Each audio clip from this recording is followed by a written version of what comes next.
அனைவருக்கும் வணக்கம். நான் ஹரி பேசுகிறேன், defend people's rich food founder.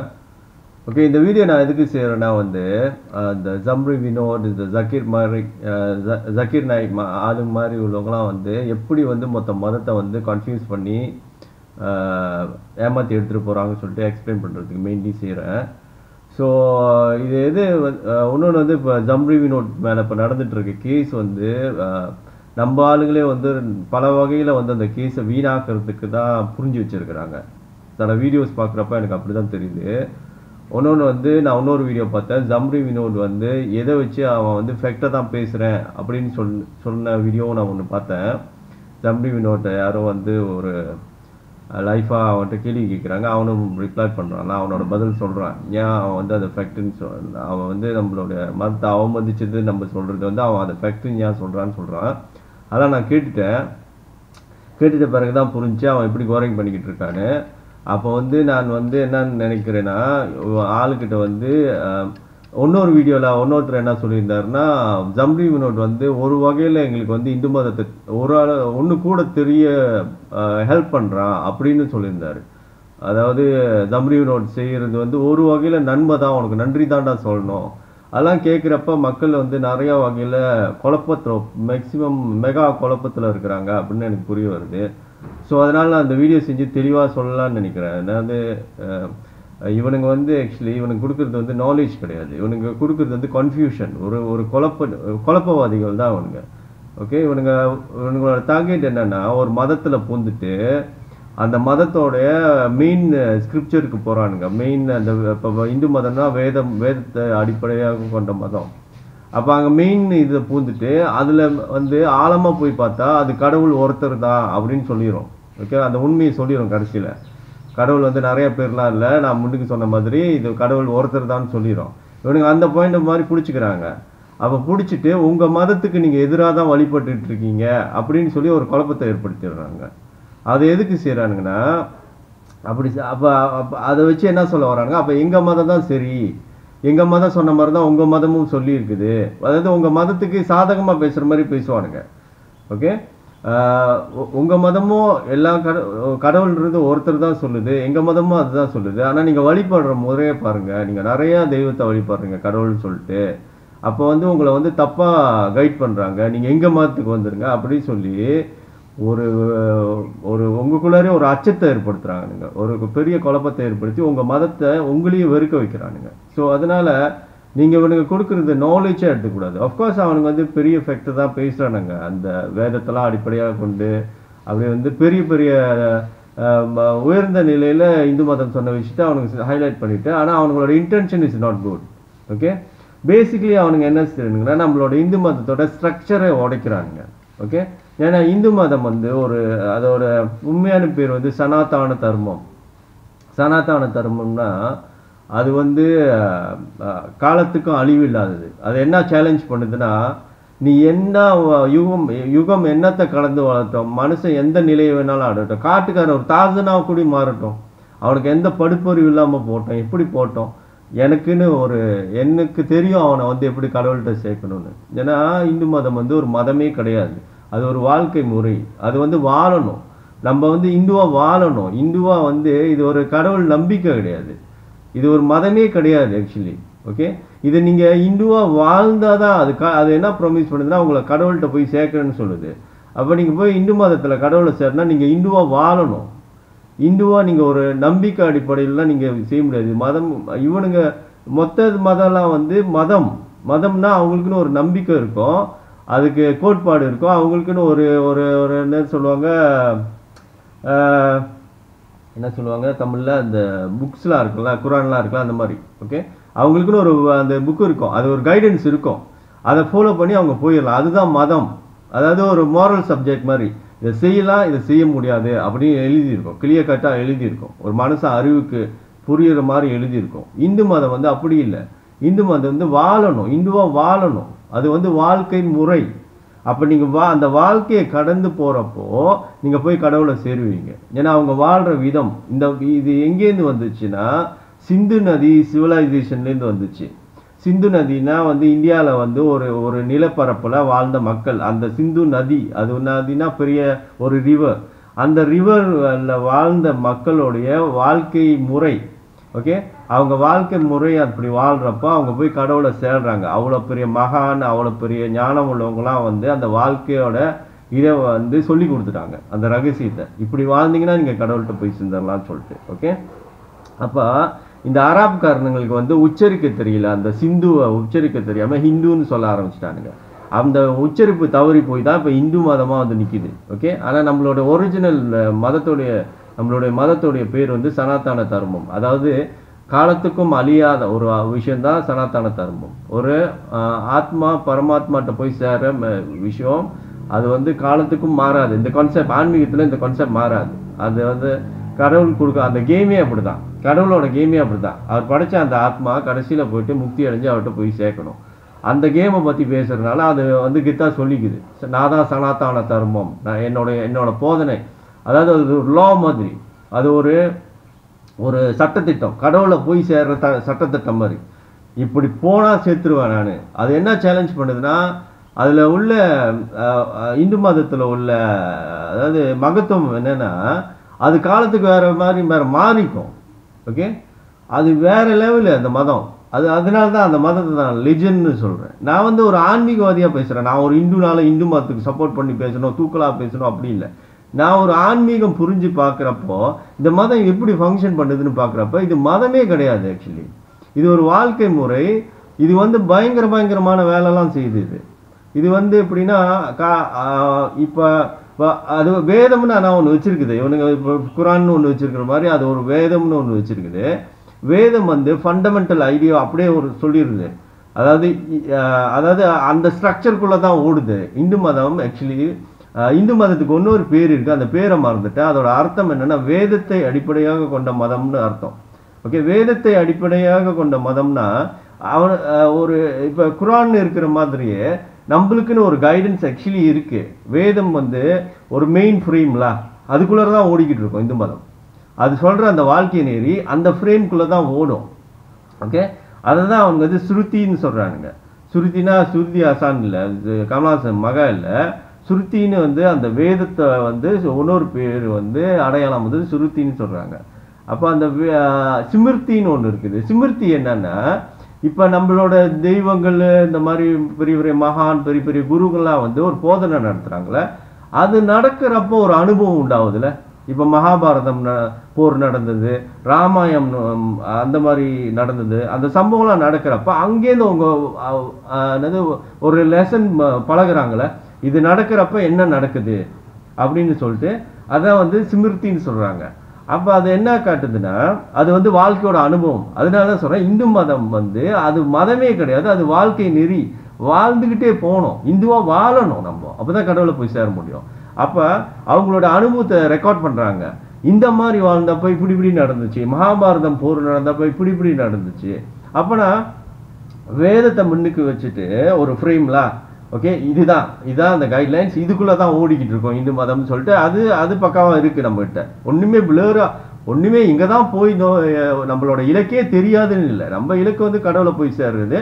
இப்படி எல்லா வகையிலையும் இப்போ வந்து பக்தி யோகா எப்படி வேலை செய்யும், ஞான யோகா எப்படி வேலை செய்யும், கர்ம யோகா எப்படி வேலை செய்யும், கிரிய யோகா எப்படி வேலை செய்யும், அந்த மாதிரி விஷயம், தியானம் எப்படி பண்ணுறது, சக்கரா எப்படி ஆக்டிவேட் ஆகும், அப்புறம் வந்துட்டு என்னென்ன செய்யணும்.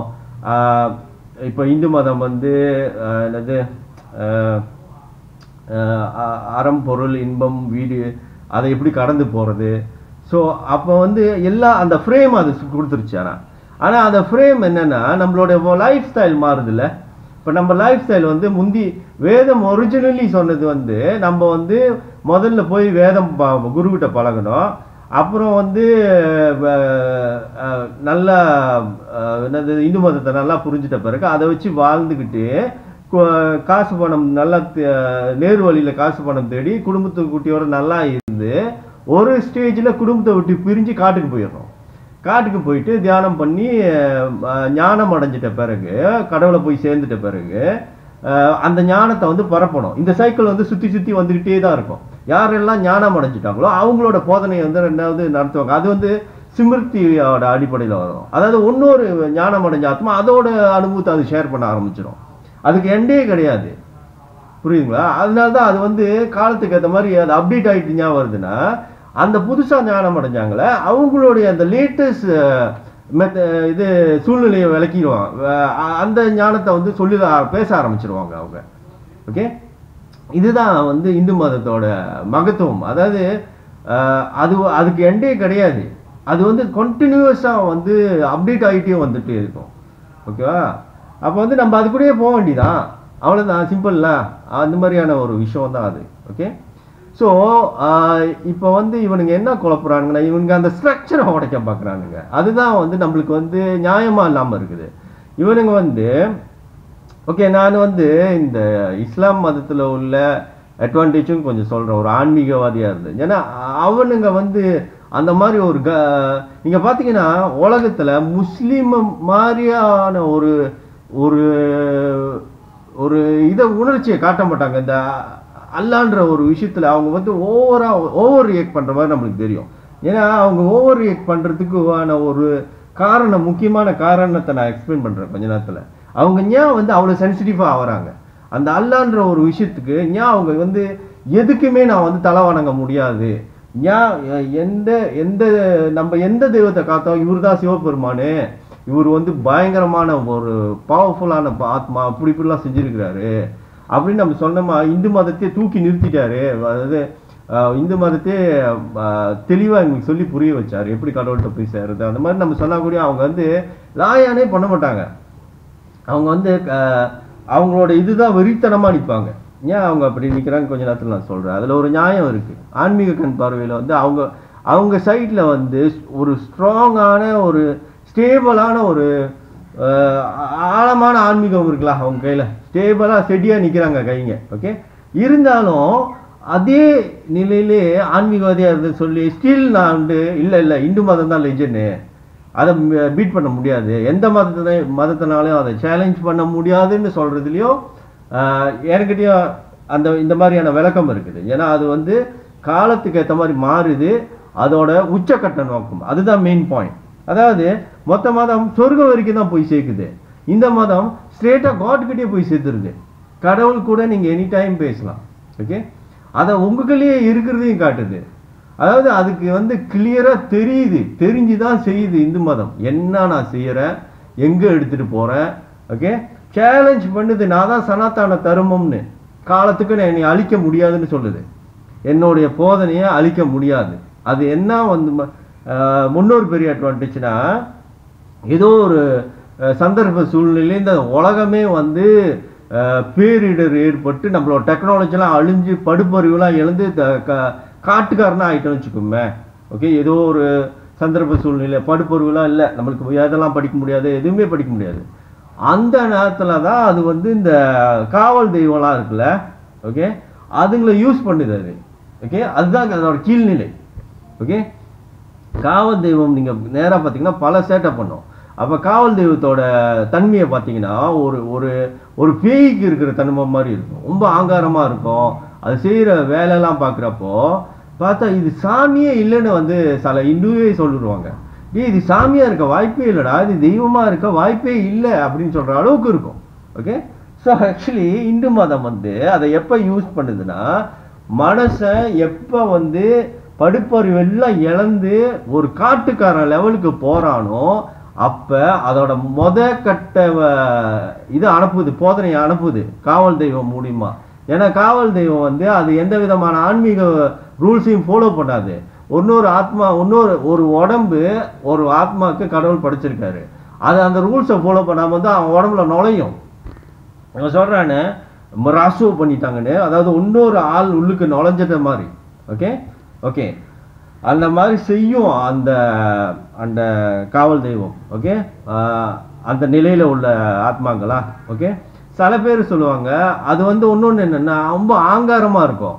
அது வந்து ஈவன் நம்ம சில காட்டு கோயிலுக்கெல்லாம் போய் பார்த்தோம்னா ஆடை வெட்டிட்டு, ஆடு தலையை துண்டா வெட்டிட்டு அதை அப்படியே தூக்கி அந்த ரத்தத்தை கூட குடிக்கும். ஓகேவா, வெறித்தனமாக இருக்கும். ஓகே, ஸோ அப்போ வந்து கைங்க சில சோகால் இந்து மதத்தை கரைச்சி குடித்தவங்களா, ஓகே, சோகால்லாம் ஆக்சுவலி கரைச்சி குடித்தவங்க கிடையாது. என்ன சொல்லுவாங்கன்னா அது வந்து அந்த ஆத்மா செய்யல, அந்த வந்த தெய்வம் செய்யல. இப்போ காளி கோயில் வச்சுக்கோமே, அந்த காளி சாமி செய்யல, இவங்களே தான் அதை செய்யறாங்க அப்படின்னு சொல்றாங்க. அது பச்சை போய் அந்த சோல் வந்து இறங்கி பேசும். அந்த அந்த வருதுல ஒரு ஒரு சிறு தெய்வம் ஒன்று ஒரு வருதுல அவங்களார அது பேசும். அதுதான் ரிக்வெஸ்ட் பண்ணுது, அதுதான் தண்ணி கேட்குது. அது எந்த தண்ணி குடிக்க போகுது, நீர் குடிக்க போதா, 7C குடிக்க போதா, என்னென்னமோ கேட்குது. ஓகே, சுருட்டு குடிக்க போதா, கோழி சாப்பிட போதா, ரத்தம் குடிக்க போதா, எல்லாம் அதுதான் கேட்குது. ஓகே, அதை செய்யறவன் அந்த பக்தன் வந்து அதை வணங்குறவன் வந்து அதை செய்யறான். ஓகே, இதுலலாம் வந்து இந்த அம்புலி, அதாவது அம்புலி மாமா கதை சொல்ல முடியாது. அதாவது உங்க மதத்தை நீங்க புனிதமான மதம்னு காமிக்கிறதுக்கு இந்த மாதிரி உண்மையை நீங்க மறைக்கிறீங்க. ஓகே, அதெல்லாம் வந்து ஆன்மீகம் புரிஞ்சு அதெல்லாம் மறைக்க வேண்டிய அவசியம் இல்லை. ஏன்னா என் மதம் வந்து லெஜண்ட், என் மதம் லெஜண்டா இருக்கிறப்போ அது எவ்வளோ கீழே போயும் போதிச்சுட்டு வரும். அதனால என் மதத்துக்கு புனிதம் இல்லைன்னு பேச முடியாத. இந்து மதம் புனிதம் பார்த்தீங்கன்னா சரி, மேல்நிலை போதனையில் என்ன பண்ணுது, சிவபெருமான் இந்த மாதிரி தூய தெய்வங்கிட்ட வரப்ப அது எப்படி போதிக்குது? அது அசைவமே சாப்பிட்றதே சம்மதிக்கலையே இந்து மதம். முட்டை சாப்பிட முடியாது, நெத்திலி சாப்பிட முடியாது, மீன் சாப்பிட முடியாது, எந்த விதமான அசைவமும் சாப்பிட முடியாது. மொத்த மதம் கடவுள்கிட்ட பெர்மிஷன் கேட்டு இது பண்ணுறதே அவங்க வந்து புனிதம்னு சொல்கிறாங்க. ஓகே, இப்போ இஸ்லாம்னா பிஸ்மில்லான்னு சொல்லிட்டு அனுமதி கேட்டுட்டு ஒரு உயிரை கொள்றப்ப கடவுள்கிட்ட அனுமதி கேட்டுட்டு அவங்க வந்து அந்த உயிரை வந்து பறிப்பாங்க சாப்பிட்றதுக்கு. இந்த உயிரை நான் வந்து சாப்பாட்டுக்கு பயன்படுத்துறேன்னு சொல்லிட்டு கடவுள்கிட்ட அனுமதி கேட்பாங்க. ஒன்று வந்து அதை வந்து கழுத்தை வந்து முறைப்படி அறுத்து அது எவ்வளோக்கு பெயின் குறைவாக கொள்ள முடியும். ஒன்று வந்து அந்த ரத்தத்தெல்லாம் வெளியாக்கி, ஏன்னா ரொம்ப டீப்பாக போய் பார்க்குறப்ப ஆன்மீகத்தில் அந்த உயிரே போன பிறகு கூடியும் அந்த பெயின், அது பட்ட சஃபரிங் எல்லாம் வந்து அதோட மெமரியில் பதியுது. அப்போ வந்து அந்த ரத்தத்தில் தான் மெயின்லி அது வந்து பதிகிறனால அந்த ரத்தத்தெல்லாம் அவங்க வெளியாக்கிடுவாங்க. இந்த கழுத்தை அறுத்து ரத்தம்லாம் கோழி வெட்டுறாங்கன்னா கோழி ரத்தம்லாம் வெளியாக்கிடுவாங்க. ஸோ இந்த மாதிரி இப்போ இஸ்லாம் மதத்தை பொறுத்த வரைக்கும் முடிஞ்ச வரைக்கும் அந்த அந்த உயிரை நம்ம சாப்பிட்றதுக்கு முன்னே கடவுள்கிட்ட அனுமதி கேட்குறது என்ன, அதோட பெயினை எவ்வளோ குறைவான பெயினை வந்து கொடுக்க முடியுமோ கொடுத்து உயிரை பறிக்கிறது. ப்ளஸ் அதோட மெமரிஸ், அந்த பெயினோட மெமரி, சஃபரிங்கோட மெமரிஸ் வந்து அந்த இறைச்சிக்குள்ளே தங்கக்கூடாது. ஒரு கிளீனான இறைச்சா இருக்கணும் சாப்பிட்றது, அந்த லெவலுக்கு. ஆனால் இந்து மதத்தோட இது வந்து அதை தொடையே தொடாதுன்னு சொல்கிற அளவுக்கு புனிதமும் இருக்குது. ஓகே, அப்போ இந்து மதம் என்னன்னு நீங்கள் பார்த்தீங்கன்னா அது வந்து கீழேருந்து மேலே வரைக்கும், அதுதான் சொல்கிறேன், இது ஒரு படிநிலையில் உள்ள ஒரு போதனை. ஓகேவா? அப்போ நீங்கள் இதை அசிங்கமாக பார்க்கக்கூடாது. இப்போ என்னுடைய கண் பார்வையில் நான் ஆன்மீகத்தில் அளவுக்கு வளர்ந்து போயிட்டேன். ஓகேவா? எனக்கு இதெல்லாம் தேவையில்லை. எனக்கு இப்போ இந்து மதத்தை நம்பி நான் இல்லை. இப்போ ஈவன் எனக்கு தலைக்கு மேலே உள்ள சக்கரா சுத்தம், என் ஆத்மாட்ட என்னால் பேச முடியும். என் தலைக்கு மேலே உள்ள சக்கரா வந்து 24 மணி நேரம் கூட சுத்தம், மற்ற சக்கராவும் சுத்தம், நான் தியானம் பண்ணலைனாலும் சுத்தம். ஓகே, இந்த மாதிரி எனக்கு வந்து எனக்குன்னு ஒரு குரு இருக்காங்க. ஸோ அப்படி இருக்கப்ப எனக்கு இந்து மதத்தில் இதெல்லாம் பூந்துக்கிட்டு உழப்பிக்கிட்டு இருக்குன்னு அவசியமே இல்லை. நான் எதுக்கு சொல்கிறேன்னா, ஒரு ஜெனரலாக ஒரு ஆன்மீகவாதியாக பார்க்குறப்ப இந்த மதம்லாம் எப்படி தெரியுது, அப்படி தெரிகிறப்போ ஒரு ஆன்மீகவாதியாக பார்க்குறப்போ இந்த காவல் தெய்வம்லாம் எனக்கு கேவலமாகவே தெரியல. அந்த சுருட்டை அடிச்சுக்கிட்டு நான் ஆடிக்கிட்டு அந்த பேய் மாதிரி செஞ்சிட்டு இருக்குது அந்த சாமி, எனக்கு தப்பாகவே தெரியல. அது மேலேயும் எனக்கு மரியாதை தான் வருது. ஞாபகம் வருதுன்னா அதோட வேலையை அது செய்யுது. ஓகே, ஏன் இந்து மதத்தோட ப்ரொமிஸ் என்ன, காலத்துக்கும் நான் அழிய மாட்டேன்டா, எந்த நிலையில் நீங்கள் இருந்தாலும் உங்களை கடவுள்கிட்ட போய் சேர்ப்பேன்டா, அப்படி ஒரு வாழ்க்கை முறையை நான் சொல்கிறேன், அப்படி தானே சொன்னிச்சு. அதோட ப்ரொமிஸை தானே அது செய்யுது. அப்போ அவன் தாசன் மாதிரி ஆகிட்டானா, காட்டுக்கார மாதிரி ஆகிட்டானா, அதுக்கும் ஒன்று செஞ்சு வச்சுக்கணும் தானே. அதுக்கு தான் அந்த காவல் தெய்வம் போதுன்னு. அது வந்து காட்டுக்காரனுக்கு ஏற்ற மாதிரி இருக்கும். அப்போ என்ன தப்பு? ஓகே, அது வீர அடித்தா என்ன தப்பு, அது பேய் மாதிரி செஞ்சா என்ன தப்புன்னு கேட்குறேன். அதோட வேலையை அது செய்யுது. அவங்கவுங்க வேலையை அவங்கவுங்க பாருங்க, எல்லாமே சரியாக நடக்கும். இந்து மதம் அவங்கள ஃபாஸ்ட் பண்ணிச்சு, அதை வந்து செய்யணும். இந்து மதம் ஃபாஸ்ட் பண்ணல, அது மேலே எவ்வளோக்கு மேலே உள்ள விஷயத்த கூட பேசுது. இந்த கடவுள் உங்களுக்குள்ளார இருக்காரு, இந்த ஹோல் யூனிவர்ஸ் உங்களுக்குள்ளார இருக்காரு. அந்த இதில் அப்ரோச்சில் கூட போகலாம். எந்த அப்ரோச் எவ்வளோ அட்வான்ஸாக கூட போகலாம். ஓகேவா? அது உங்களை தடுக்கலையே. உங்களுக்கு என்ன ஞானம் இருக்கு, ஓகே. ஏன்னா ஆத்மா வந்து ஒன்று பிறக்கிறப்ப அது ஏற்கனவே எவ்வளோ ஞானம் வச்சிருக்குன்னு தெரியாது, அது எந்த மாதிரி குடும்ப சூழ்நிலையில பிறக்க போகுதுன்னு தெரியாது. அப்போ எல்லாத்தையும் அது சொல்லி வச்சிருக்குது. உனக்கு எங்கே போய் உழுவுறியோ அங்கேருந்து போ அப்படின்னு சொல்லுது. ஓகே. அப்போ நீங்கள் இந்துக்கு தெளிவு கொடுக்கணும்னு நினச்சிங்கன்னா இது ஒரு படிநிலையில் உள்ள மதம்னு விலக்கி சொல்லணும், ஆளுங்களுக்கு அந்த உண்மையை சொல்லணும். ஓகேவா? நீங்கள் என்ன பண்ணுறீங்க, ஒன்று ஒரு நிலையில் நிற்கிறீங்க, ஒரு வழிபாடில் நிற்கிறீங்க. இப்போ நீங்கள் முருகனை வழிபடுறீங்களா, நீங்கள் சக்தியை வழிபடுறீங்க, ஏதோ ஒரு தெய்வத்தை நிற்கிறீங்க, அதுதான் ரைட்டுன்னு பேசுகிறீங்க. அதுதான் நீங்கள் பண்ணுற மிஸ்டேக். மொத்தத்தெல்லாம் தப்புன்னு பேச ஆரம்பிச்சிடுறீங்க. அப்போ நீங்கள் வந்து உங்களுடைய இந்து மத ஸ்ட்ரக்சருக்கு எதிராகவே நீங்கள் வேலை செய்கிறீங்க. இங்கே தான் நம்ம அசிங்கப்படுறோம். இந்து மதத்துலேயும் பிரச்சனை இல்லை, எதுலேயுமே பிரச்சனை இல்லை. உங்களுக்குள்ளார உள்ள அந்த நீங்கள் செய்கிறது தான் சரி அப்படின்னு பேசுகிறீங்களே, அங்கே தான் பிரச்சனையே, அங்கே தான் ரேசிசமே உருவாகுது. ஓகே. ஒரு நிலையை மதிக்க மாட்டீங்க. இந்த நிலை அதே நிலைப்படி பார்த்தப்ப அது அர்த்தம் புரியும். ஓ, இது வந்து பிகின் பண்ணுற நிலை. சிவபெருமான் 12,000 வருஷத்துக்கு முன்னாடி தான் வந்தார். அதுக்கு முன்னே இந்து மதம் வந்துருச்சு, அதோட போதனை இதெல்லாம் நடந்துருச்சு. இந்த மாதிரியான ராக்கெட்டான கைங்கெல்லாம் வந்து போதனைலாம் நடந்துருச்சு. புரியுதுங்களா? அப்போ வந்து அது வந்து அவர் அப்கிரேட் பண்ணுறாரு. சிவன் பெருமான் வந்து இதில் எப்படி கடவுள்கிட்ட நீங்கள் வந்து கிரிய யோகாவை பாச்சு உள்ளுக்குள்ள சிஸ்டமை ஆன் பண்ணி கடவுள்கிட்ட போகிறதுன்னு சொல்லி தர்றதுக்கு வந்து அட்வான்ஸான போதனை தான் சிவபெருமான் பண்ணது. இதனால தான் நான் சொல்லுவேன், சிவனை வழிபடுறது சிவனுக்கே செஞ்ச துரோகம்னு சொல்லுவேன். சிவபெருமான் சொல்ல வந்தது உனக்குள்ளார எப்படி கடவுளை அறியறது, உன்னுடைய சிஸ்டம்லாம் ஆன் பண்ணி அவருக்கு மெயின்லி அவரோட ஃபோக்கஸ் வந்து கிரிய யோகாவில் இருந்துச்சு. ஓகேவா? அப்போ அந்த கிரிய யோகாவில் உள்ள பிரச்சனை என்னன்னா அது வந்து மோட்டு பவரை ஹேண்டில் பண்ணுறது. அவர் சித்தர்லாம் போதிச்சார்ல, அப்போ சித்தர்லாம் பார்த்தீங்கன்னா அந்த பவரை பற்றி தான் பேசுவாங்க. அந்த ஜாதகத்தை கணிச்சு எழுதுறது, இந்த பரிகாரம் செய்கிறது, சித்த வைத்தியத்தை சேர்த்துக்கலாம், இந்த ஜாதகம், இந்த இந்த பிரபஞ்ச சக்தியை வச்சு சேலஞ்ச் பண்ணிக்கிட்டு இந்த சாங்கியம் அதெல்லாம் இருக்குல்ல, ஆக்சுவலி இது ஒரு லெவலுக்கு தான் வேலை செய்யும். நீங்கள் ஆன்மீகத்தில் வளராத வரைக்கும் அது வேலை செய்யும். நீங்கள் ஜாதகம் பார்த்து பழிக்குதுன்னா நீங்கள் ஒன்றும் ஆன்மீகத்தில் வளரலன்னு அர்த்தம். நீங்கள் ஒரு சாங்கியம் செஞ்சு பழிக்குதுன்னா நீங்கள் ஒன்றும் வளரலன்னு அர்த்தம். நீங்கள் ஒன்றும் கடவுள்கிட்ட டெஸ்ட்டுக்கு போகல, நீங்கள் கீழ்நிலையிலேயே சுற்றிக்கிட்டு இருக்கீங்க. நீங்கள் வந்து பிரச்சனையிலேருந்து எஸ்கேப் பண்ண தான் பார்க்குறீங்கன்னு அர்த்தம். புரியுதுங்களா? இப்போ இந்து மதம் எப்படின்னா எல்லாத்தையும் கொடுத்துருச்சு, உங்களை பழக சொல்லி ட்ராயல் நேரம் மாதிரி. ஏன்னா வாழ்க்கை முறை தானே, ரைட்டாக இருக்குன்னு அவசியம் இல்லை. இந்து மதத்தில் எல்லாம் பெர்ஃபெக்டாக இருக்குன்னு அதுக்கு இன்ட்ரெஸ்ட் இல்லை. அது வந்து உச்சக்கட்ட இலக்கை பற்றி பேசுது, கடவுள்கிட்ட போய் சேர்ற அந்த பெரிய விஷயத்த பேசுது. அப்படி இருக்கப்ப அதுக்கு தெரியும் எப்படி சுற்றி எங்கே வந்தாலும் என்னோட பாதை கரெக்டுன்னு அதுக்கு தெரியும். ஆனால் அது என்ன பண்ணுதுன்னா எல்லாத்தையும் பழக வைக்குது. பிழை, ரைட்டு, தப்பு, அதுதான் வாழ்க்கை. நல்லது மட்டும் எல்லாமே பர்ஃபெக்டாக செய்ய முடியுமா? Nobody is perfect. எல்லாரும் தவறு செய்வாங்க. அப்படி இருக்கப்ப அது எல்லாத்தையும் கொடுத்து வச்சிருக்குது. மிஸ்டேக்கான போதனை, கீழ்நிலை போதனை, மேல்நிலை போதனை. அப்படி இவனுங்க என்ன பண்ணுறானுங்க, இந்த ஜக்கீர் நாயக்கும் நம்மளுக்கு பாடம் எடுக்கிறானுங்க. அதாவது இவனுங்க கொடுக்குற பாடம் எப்படின்னா நம்மளுடைய மதத்தோட ஸ்ட்ரக்சரையும் உடைச்சி போட்டு இவங்களோட வழியில் நம்ம போனோம். அப்போ ஒட்டுமொத்தத்தில் அவனுக்கு சுருக்கமாக எங்கே எடுத்துருவானுங்க, அவனுங்க மதத்துக்குள்ளே எழுப்பானுங்க அவங்கள. அவனுங்க என்ன சொல்ல வரானுங்கன்னா, பாரு, ஓ மதமும் ஒரு கடவுளை பற்றி தான் பேசுது, ஏன் மதமும் ஒரு கடவுளை பற்றி பேசுது, அப்போ நீங்கள் இந்த இதெல்லாம் செய்யறதெல்லாம் ராங்கு அப்படின்னு சொல்லி இந்த ஸ்ட்ரக்சரை உடைச்சிட்றானுங்க. ஓகே.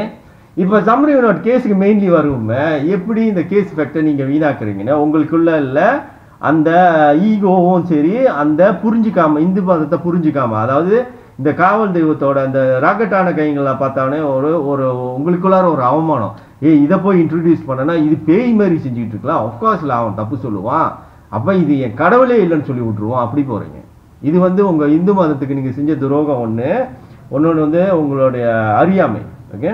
ஆக்சுவலி அவனை எப்படி சொல்லணும்னா, என் சாமி தண்ணி அடிக்கும், என் சாமி இந்த கிறுக்கு வேலை எல்லாத்தையும் பண்ணும், ஆனால் என் சாமி நீ தப்பு பண்ணிட்ட, பொருளம்பாக்கனுக்கு கீழே என்னுடைய வழிபாட்டை நீ தப்பு பண்ணிட்ட, என்னோட உரிமை, என்னோட மதத்தை நான் கடைப்பிடிக்கிற உரிமையை நீ தப்பு பேசிட்ட, உன்னை செக்ஷன் 298A தண்டிக்கணும்னு சொல்லி போனோம். புரியுதுங்களா? அவன் இப்போ 10 கேஃபில் எல்லாரும் தண்ணியை அடிச்சுட்டு ஆற மாதிரி, அவன் எந்த கேனை மாதிரி வேலை கொடுக்குறான்னா அவன் என்ன பண்ணிருக்கான், banyak orang வந்து தோடி அடிச்சுக்கிட்டு மாபோவா வந்து பத்திகேஃப்ல காவடி எடுத்துக்கிட்டு merasuk பண்ணி உள்ளுக்கு என்னமோ இன்னொரு ஆளு பூந்து ஆடுற மாதிரி செஞ்சுக்கிட்டு இருக்கீங்க. அவன் என்ன சொல்றான், அப்ப நான் எல்லாத்தையும் சொல்லல பாஞ்சான்னு தான் சொன்னேன் அப்படின்னு போறான். ஓகே, இப்போ நான் அவனுக்கு வைக்கிறேன் பாருங்க ஒரு செக்கு. இந்த கேஸ் ஃபேக்ட் ஏன் சொதப்புதுன்னா, நீங்க வந்து அவன் சொன்னதை மறுக்கணும்.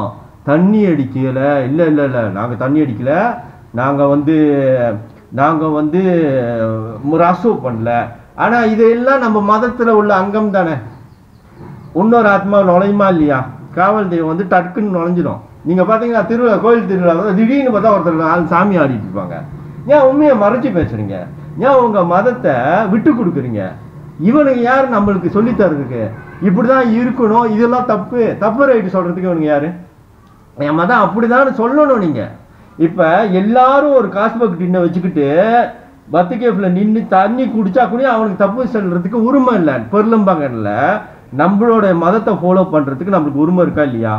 ஓகே, அங்க எல்லாருமே காஸ்பக் டின்னோட ஆடிக்கிட்டு குடிச்சுக்கிட்டு அந்த முருகனை வழிபட்டு இருந்தாலும் சம்ஹவ் அது இந்து மதத்தோட ஸ்கோப்புக்குள்ள தான் வரும்.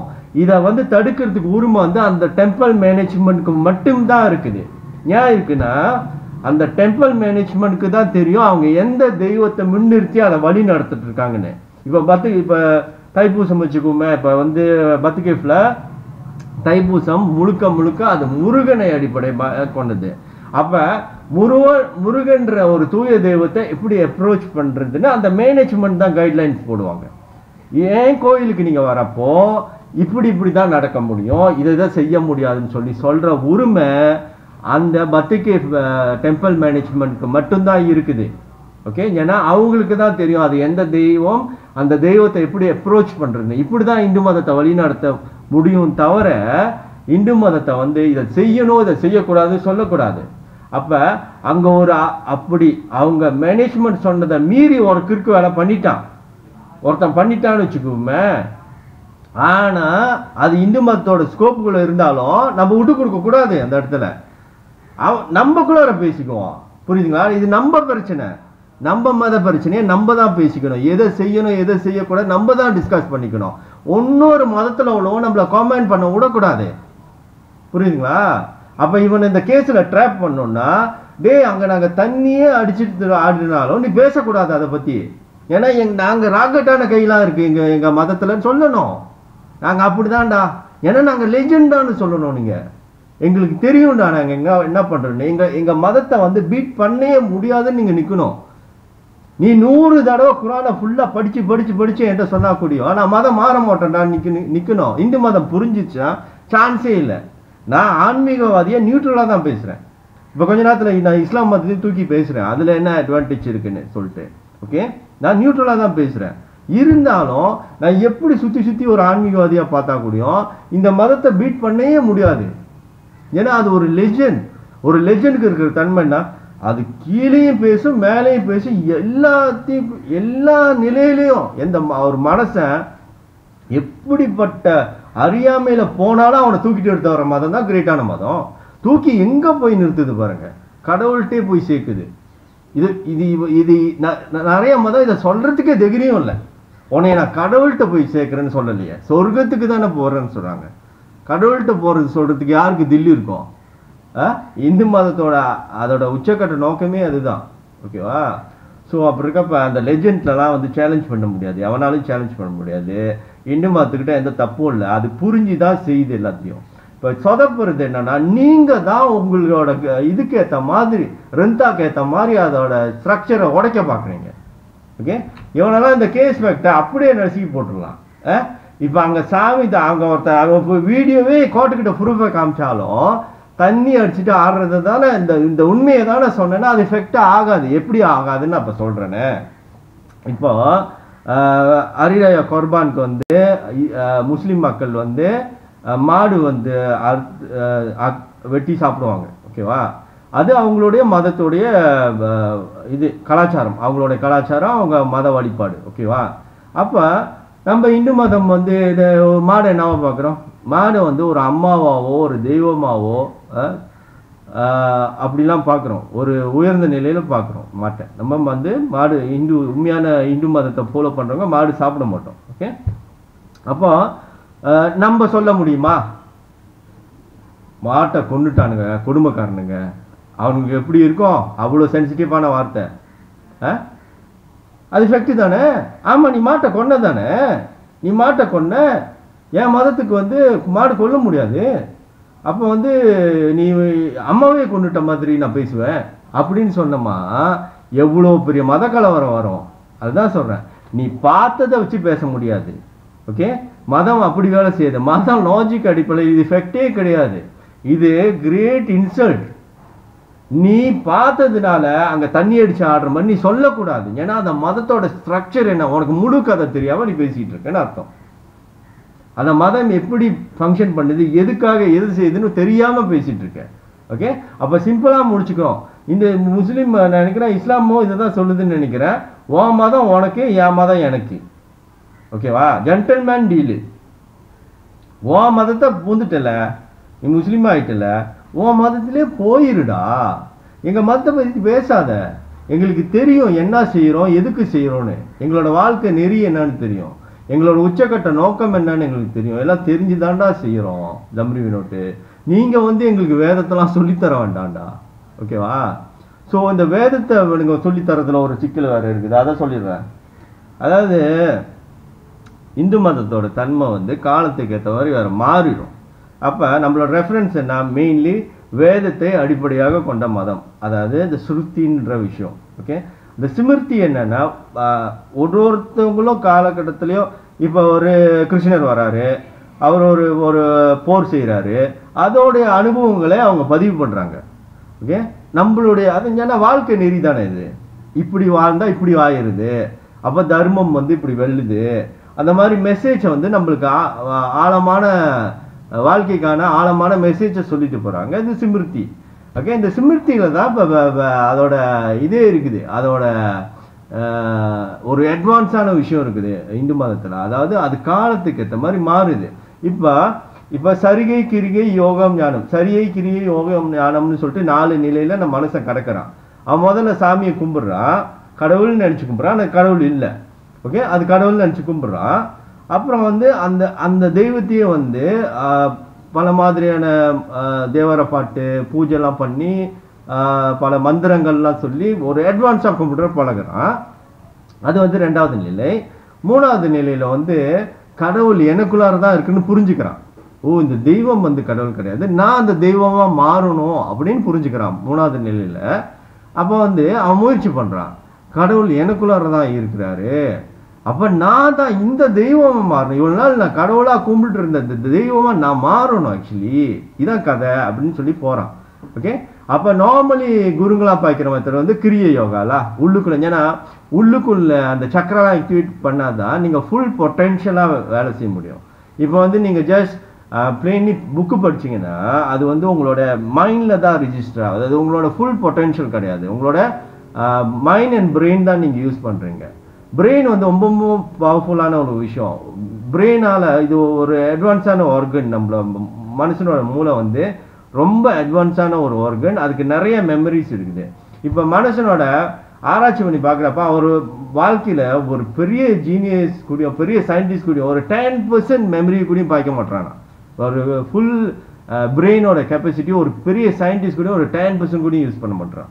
அவ்வளோக்கு பவர்ஃபுல்லான ஒரு ஆர்கன் தான் வந்து இந்த பிரெயின். ஓகே, இதெல்லாம் நான் ஏற்றுக்கிறேன்.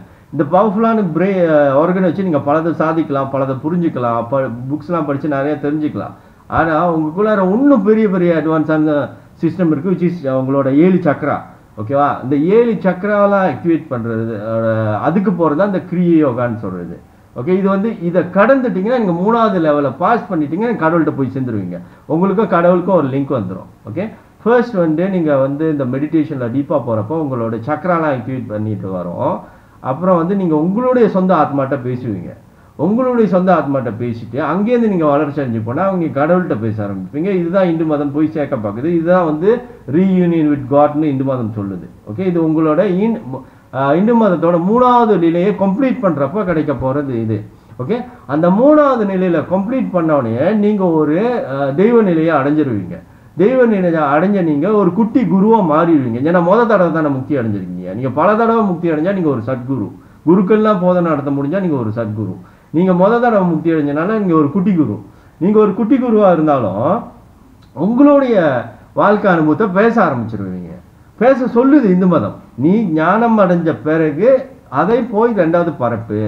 இந்த சைக்கிள் சுத்தி சுத்தி வர்றது தான் இந்து மதம். ஓகே, இதுக்கு எண்டே கிடையாது. ஓகே, இந்த இவ்வளோக்கு பியூட்டிஃபுல்லான ஒரு ஸ்ட்ரக்சரை உடைக்கணுமா இந்த கேனுங்க சொல்றத பேச்சு கேட்டுட்டு உங்களுக்கு காவல் தெய்வத்தோட இது உங்க மனசுக்கு ஒப்பலைனா கூடியும் திரும்பவும் சொல்றேன், அது தாசனா மாறிட்டோமா, காட்டுக்கு போற ஒரு சூழ்நிலை மாதிரி இதை இழந்துட்டோமா என்ன ஆகும்? அப்ப நீங்க என்ன புரிஞ்சுக்கணும், அதுக்கான அந்த படுப்பறிவு இல்லாத மக்களுக்கு அது தேவை அப்படின்னு சொல்லி விட்டுறணும். ஓகே, ஆனா நீங்க எந்த நிலையில வேணாலும் இருக்கலாம். ஆனா நம்ம மதத்தை எவனாச்சும் கீழே உள்ள நிலையை தப்பு சார்றப்ப நம்ம சேர்ந்துக்கணும், ஒன்னா சேர்ந்துக்கணும். அவனை விடக்கூடாது. அவனை சட்டத்தை முன்ன நிறுத்தி அவனை தண்டிச்சு விட்டுறணும். புரியுதுங்களா? ஏன்னா இவனுங்க நம்மளோட மதத்தோட ஸ்ட்ரக்சரை உடைக்கிறாங்க. இப்ப நான் சொல்ற தெளிவிலே எல்லாரும் புரிஞ்சு வச்சிருவாங்களா? சரியை இரியை யோகம் ஞானம் இதெல்லாம் கடக்கணும், இப்படி போகணும், அதெல்லாம் எங்க சொல்றானுங்க? கோயில்ல ஒரே குழப்பமான சொல்லித்தரானுங்க. போறானுங்க, ஒரு அர்ச்சனை பண்றானுங்க, காசை புடுங்குறானுங்க, சாங்கியை புடுங்குறான் செய்ய சொல்றானுங்க, ஜாதகம் பார்க்க சொல்றானுங்க, இதையே செஞ்சு சாவடிக்கிறானுங்க. உங்களை ஒரு காசு பிடிங்கி இது மதத்தை வச்சு காசு பண்ணிக்கிட்டு இருக்கானுங்க. தெளிவாகவே சொல்லித்தர மாட்டுறானுங்க. அப்ப நீங்க இந்த குழப்பத்துல இருக்கப்ப இந்த மாதிரி கம்நாட்டிங்க பூந்து குழப்பினாங்களா? நீங்க மதம் மாறிட மாட்டீங்களா? அப்ப யாரு தப்பு? இது தப்பு நம்மளோட சரியான மதத்தை கைட் பண்ணல அவனுங்க. ஓகே, நம்ம சைட்லயே தப்பு. 2வது இவனுக்கு பண்ற குழப்படி. அப்ப நீங்க குழம்பிடுவீங்க. அதனால இந்து மதத்தை கரெக்டா புரிஞ்சுக்குங்க. அந்த மதம் ஒரு லெஜெண்ட். அது அதுகிட்ட ஒரு தப்பும் இல்லை. அது எல்லாத்தையும் புரிஞ்சுதான் செய்யுது. ஓகேவா? எதுவுமே அசிங்கம் கிடையாது இதுல. ஓகேவா? புனித தன்மைலாம் பேசினா அது எக்ஸ்ட்ரீம் புனித தன்மையை பத்தி பேசும். ஓகேவா? எந்த அசைவமும் சாப்பிட முடியாத நிலைமை கூட இருக்குது. எவ்வளவோ புனித தன்மை இருக்குது அதுகிட்ட. ஓகே, கீழே போனோம்னா எவ்வளவு கீழே வேணாலும் போவோம். ஏன்னா அது லெஜெண்ட். இங்கிட்டும் போவோம் அங்கிட்டும் போவோம். காலத்துக்கு ஏற்ற மாதிரி மாறும். வேற இப்படி ஒரு இது மதமே கிடையாது. இப்படி ஒரு சிஸ்டம் உங்களுக்கு கிடைக்குமா? மேக் யூஸ் பண்ணிங்க. நீங்க ஒரு இந்துவா போறீங்கன்னா அது நீங்க செஞ்ச புண்ணியம். அதை கரெக்டா புரிஞ்சுக்கிட்டீங்கன்னா நீங்க எவ்வளவோ சாதிக்கலாம், கடவுள்கிட்டே போய் சேரலாம். ஓகேவா? ஒன்னொன்னு நீங்க புரிஞ்சுக்கிற விதம். ஓகே, ஆக்சுவலி கழுத்துல பட்டை போட்டுட்டு நெத்தியில பட்டை கழுத்துல கொட்டெல்லாம் போட்டு சாமியார் மாதிரி கெத்தா இருந்து இதெல்லாம் இருக்கிறதுனால இந்த காவல் தெய்வம்லாம் ரகடா இருக்கனால நீங்க ஸ்பெஷல் அப்படின்னு நினைக்காதீங்க. 2 பேருமே தடிக்கா லெவல்ல தான் நிக்கிறீங்க. இது இந்து மதத்துல சரியை அவ்வளவுதான். நீங்க கீழேனா நின்றுட்டு இருக்கீங்க. ஒன்றும் இந்த சாமிலாம் கும்பிட்டு உருண்டு பேண்டு கிடக்குறீங்க. அது தப்புன்னு நான் சொல்லல. அது இந்து மதத்துக்கு பார்வையில் அது என்னதான் அப்படின்னு பாத்துட்டீங்கன்னா அது சரியை. அதாவது ஆக இருக்கிற லோவஸ்ட் லெவல்ல நின்றுட்டு இருக்கீங்க. ஆனா பேச்சு மட்டும் பெரும்பேச்சு பேசுறீங்க. என்னமோ இந்து மதத்தையே கரைச்சி குடிச்சு எப்படியோ ஞானம் அடைஞ்சு அதுல வேற போதனை வேற பண்றீங்க. இதுதான் இந்து மதம், அதெல்லாம் சரியில்லை அப்படிலாம் பேசுறீங்க. ஆக்சுவலி எல்லாமே கோசடப்பா தான். இந்த காவல் தெய்வ கதை கோசடப்பா தான். நீங்களும் ஒரு கோசடப்பா தான். எல்லாருமே தடிக்கா லெவல்ல தான் இருக்கீங்க. ஓகே, இந்து மதம் பெரிய விஷயத்தெல்லாம் பேசுது. மேல வரணும். நீங்க அதுக்கப்புறம் போயிட்டு ஐயர் லெவலுக்குலாம் சாமிலாம் கும்பிட்டு வேதத்தெல்லாம் கரைச்சி குடிச்சிட்டிங்கன்னா 2வது லெவலுக்கு வந்துடுவீங்க. ஓகேங்களா? வேதத்தெல்லாம் கரைச்சி குடிச்சிட்டு எல்லாத்தையும் கரைச்சி குடிச்சு அப்பயும் ஒன்றும் கிடையாது. அப்பயும் கோசடப்பா தான். அப்போ 2வது லெவலுக்கு வந்துடுவீங்க. ஓகே, எங்கனாச்சும் அடிச்சு பிடிச்சி சரி உங்க ஈகோலாம் விட்டு கொடுத்து கடவுள் எனக்குள்ளாரதான் இருக்காரு, இவ்வளோ டைமையும் நான் வேஸ்ட் பண்ணிட்டேன் அப்படின்னு புரியுறப்ப ஐயோ அந்த ஏக்குள்ளதான் இருக்குதா, இதை கண்டுபிடிக்கணும் அப்படி போனோம். அப்ப உங்க ஈகோவை விட்டு கொடுத்து என்னைக்கு ஒரு குரு கிட்ட போய் நிக்கிறீங்களோ அது வரைக்கும் நீங்க உருப்படியே மாட்டீங்க. அதை மட்டும் நான் எழுதி கொடுக்குறேன். நீங்க சான்ஸே இல்லை. நீங்க எங்க போங்க சிவனை வழிபடுறது சிவனுக்கே செய்யற துரோகம். எழுதி கொடுக்குறேன் நான். சிவனை உங்களை வழிபட சொல்லலை. அவரு கடவுளை உங்க வீட்டுல தேட சொன்னாரு. அந்த மனசுலயே உட்காந்து தியானம் பண்ணிக்கிட்டு கடவுள்கிட்ட எப்பயுமே ஒரு கான்டாக்ட்லயே இருக்க பாக்குறாரு. சிவபெருமானை பாருங்க, உட்காந்து தியானம் பண்ணிக்கிட்டு தான் இருக்காரு. யாரை நோக்கி தியானம் பண்றாரு சிவபெருமானு? அவரையே நோக்கியா? சிவபெருமான் கடவுளா? திருமூர்த்தின்னு சொல்றீங்களே, சிவன் தான் பெரு. சில பேர் கிருஷ்ணர் பெருசுன்னு சொல்லுவீங்க, இல்லை நான் வந்து சிவபெருமான் பெருசுன்னுவீங்க. ஓகேவா? ரெண்டு பேருமே பெருசு கிடையாது. ரெண்டு பேருமே அவங்கவுங்க வேலையை செய்ய வந்தாங்க. சிவபெருமான் வந்து கிரிய யோகா பாச்சு இன்டர்னல் சிஸ்டம் ஏன் ஆக்டிவேட் பண்ண பார்க்குறாருன்னா அவர் உங்களோட ஃபுல் பொட்டென்ஷியலில் நீங்கள் ஃபங்க்ஷன் பண்ணுறதுக்கு. இதெல்லாம் இந்து மதத்தோட அட்வான்ஸான போதனை. எப்படி பிரெயினை வச்சு சமாளிக்கிறது காட்ன்றது ஒரு காம்ப்ளெக்ஸான விஷயம். அந்த ஆளை அப்ரோச் பண்ணனா உங்களோட ஃபுல் பொட்டென்ஷியலே ஆன் பண்ணால் தான் நீங்கள் அப்ரோச் பண்ண முடியும். அப்படி இருக்கப்ப அந்த சிவபெருமான் வந்து அதை போதிச்சாரு. அதில் உள்ள டிஸ்அட்வான்டேஜ் என்னன்னா அது வந்து பவரில் அப்ரோச் பண்ணமா, சக்தி நிலையில் அப்ரோச் பண்ணமா, அது பல டேமேஜை பண்ணி விட்டுரும். இந்த ராவணன்லாம் உருவானா பாருங்க. ஓகேவா? அவன் சிவன் பக்தன். அவன் வந்து அந்த பவரை மிஸ்யூஸ் பண்ணிட்டான். இப்போ சித்தர்களே வச்சுக்கோமே, அவங்க வந்து சக்தியை கையாள நிறைஞ்சவங்க. அதனால தான் சொல்லுவேன், சித்தரோட வழிபாடு வந்து ஒரு தடிக்கா லெவலு. ஆன்மீகத்தை பொறுத்த வரைக்கும், இந்த சமயத்தை பொறுத்த வரைக்கும் அவங்க கெத்து தான். ஓகேவா? இந்து சமயத்தை பொறுத்த வரைக்கும் அவங்க பெரிய கெத்து தான். கைங்க பல வேலை செய்யும். 8 சித்தின்னு ஒன்று இருக்கு. கைங்க பெருசாகவும் சின்னதாகவும் 8 மாதிரி சின்னதாயிரும், காத்துல கரைஞ்சிரும், என்னென்னமோ செய்யுங்க கைங்க. ஓகேவா? ஏன்னா அது வந்து சக்தியை கையாள தெரிஞ்சவங்க தான் சித்தர்கள். அப்படி இருந்தாலும் ஆன்மீக கண் பார்வையில் நான் அது தடிக்கா லெவல்னு சொல்றேன்னா, பிகாஸ் அது பவர் கேம். அது என்னன்னா பிரச்சனையை ஒரு ப்ராப்ளமை சக்தியை பாய்ச்சி, அதாவது பிரச்சனையிலேருந்து எஸ்கேப் பண்ணுறது கைங்க. ஓகே, மனுஷனுக்கு சொல்லித்தராங்க, இப்படி செஞ்சால் எஸ்கேப் ஆயிடலாம், இந்த பூஜை செஞ்சால் எஸ்கேப் ஆயிடலாம், இந்த சாங்கியை செஞ்சால் எஸ்கேப் ஆயிடலாம், சனி பகவானுக்கு இது செய்யணும் அது செய்யணும், பூஜைகளாக வகுத்து கொடுத்துருது. இந்த மாதிரி சித்தர் வழிபாடுல இந்த சித்த வைத்தியத்தை கொஞ்சம் பாய்க்கலாம், மூலிகை இதெல்லாம் கொஞ்சம் பாய்க்கலாம்.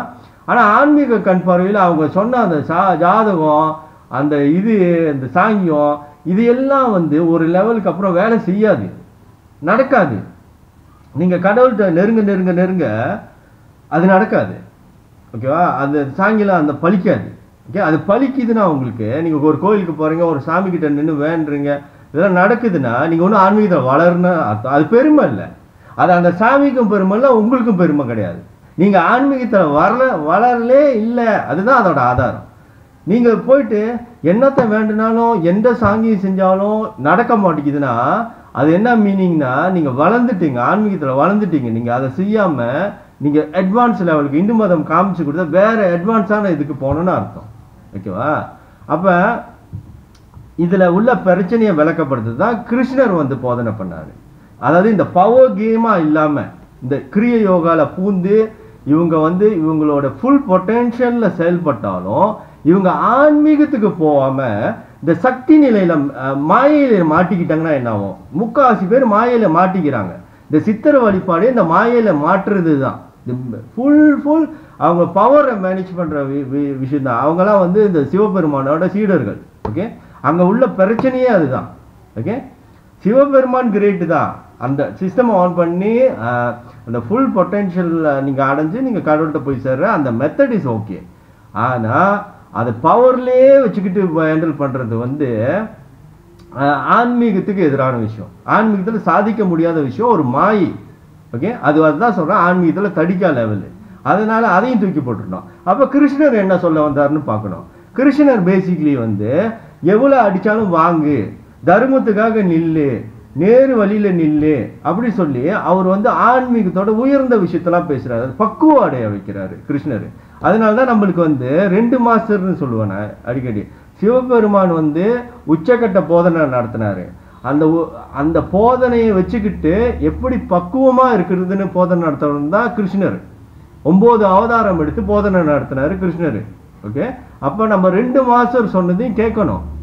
ஏன் இவர் இப்படி சொல்றாரு அப்படின்னு நம்ம கேட்கணும். இங்க நீங்க என்ன பண்றீங்க? பிரிஞ்சு குரூப்பா நின்னுக்கிறீங்க. நான் சிவ வழியில போறேன், நான் கிருஷ்ணர் வழியில போறேன். புரியுதுங்களா? உங்களோட பிரச்சனை என்னன்னா, நீங்க எல்லா விஷயத்தையுமே வந்து வாழ்க்கையில வந்து ரேசிஸ் மாதிரி ஹேண்டில் பண்றீங்க. குரூப்பா நின்னுக்கிறீங்க தவிர அவங்க எல்லாம் என்ன சொல்ல வந்தாங்க அந்த முழு அறிவையும் எடுத்துக்க மாட்டீங்க உள்ளுக்கு. அதுதான் உங்க பிரச்சனை. நீங்க எவ்வளவுக்கு வேணாலும் அறிவு எடுத்துக்கலாம். நபி முஹம்மது என்ன சொல்ல வந்தாரு, ஜீசஸ் கிரைஸ்ட் என்ன சொல்ல வந்தாரு, புத்தர் என்ன சொல்ல வந்தாருன்னு சொல்லி எல்லா விதமான அறிவும் நீங்க எடுத்துக்க முடியும்.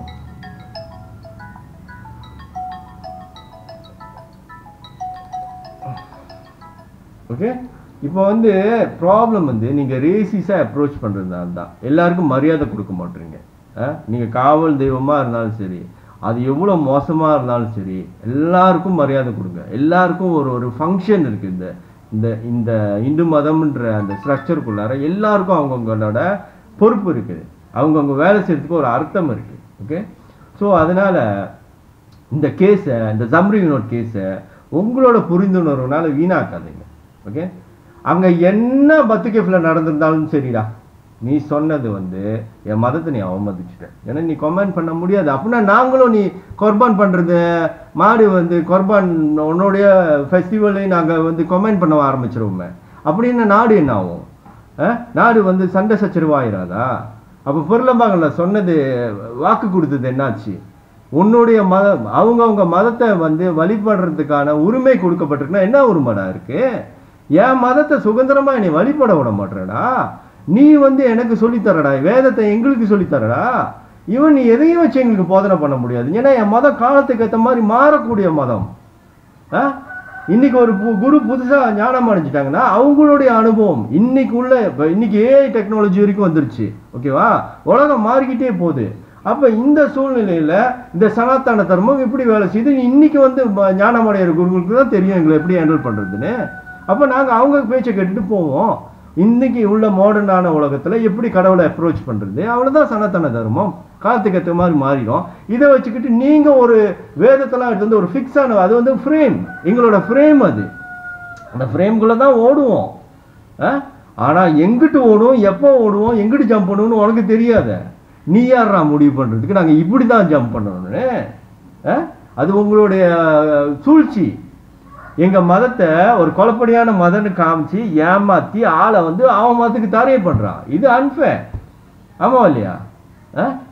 அப்ப இந்த கேஸை பொறுத்த வரைக்கும், கேஸோட எஃபெக்டை பொறுத்த வரைக்கும், இந்த நாட்டோடைய சட்டத்திட்டம், இந்த நாட்டோடைய அரசியல் சாசனம், இந்து மதத்தோட ஸ்ட்ரக்சரு, நியாயம், தர்மம் எல்லாம் எங்களையும் பார்த்தா ஜம்ரி வினோட் செஞ்சது குற்றமே.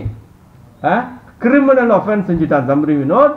செக்ஷன் 298A பீனல் கோட்ல பிடிச்சி உள்ளுக்கு போட்டுற வேண்டியதான்.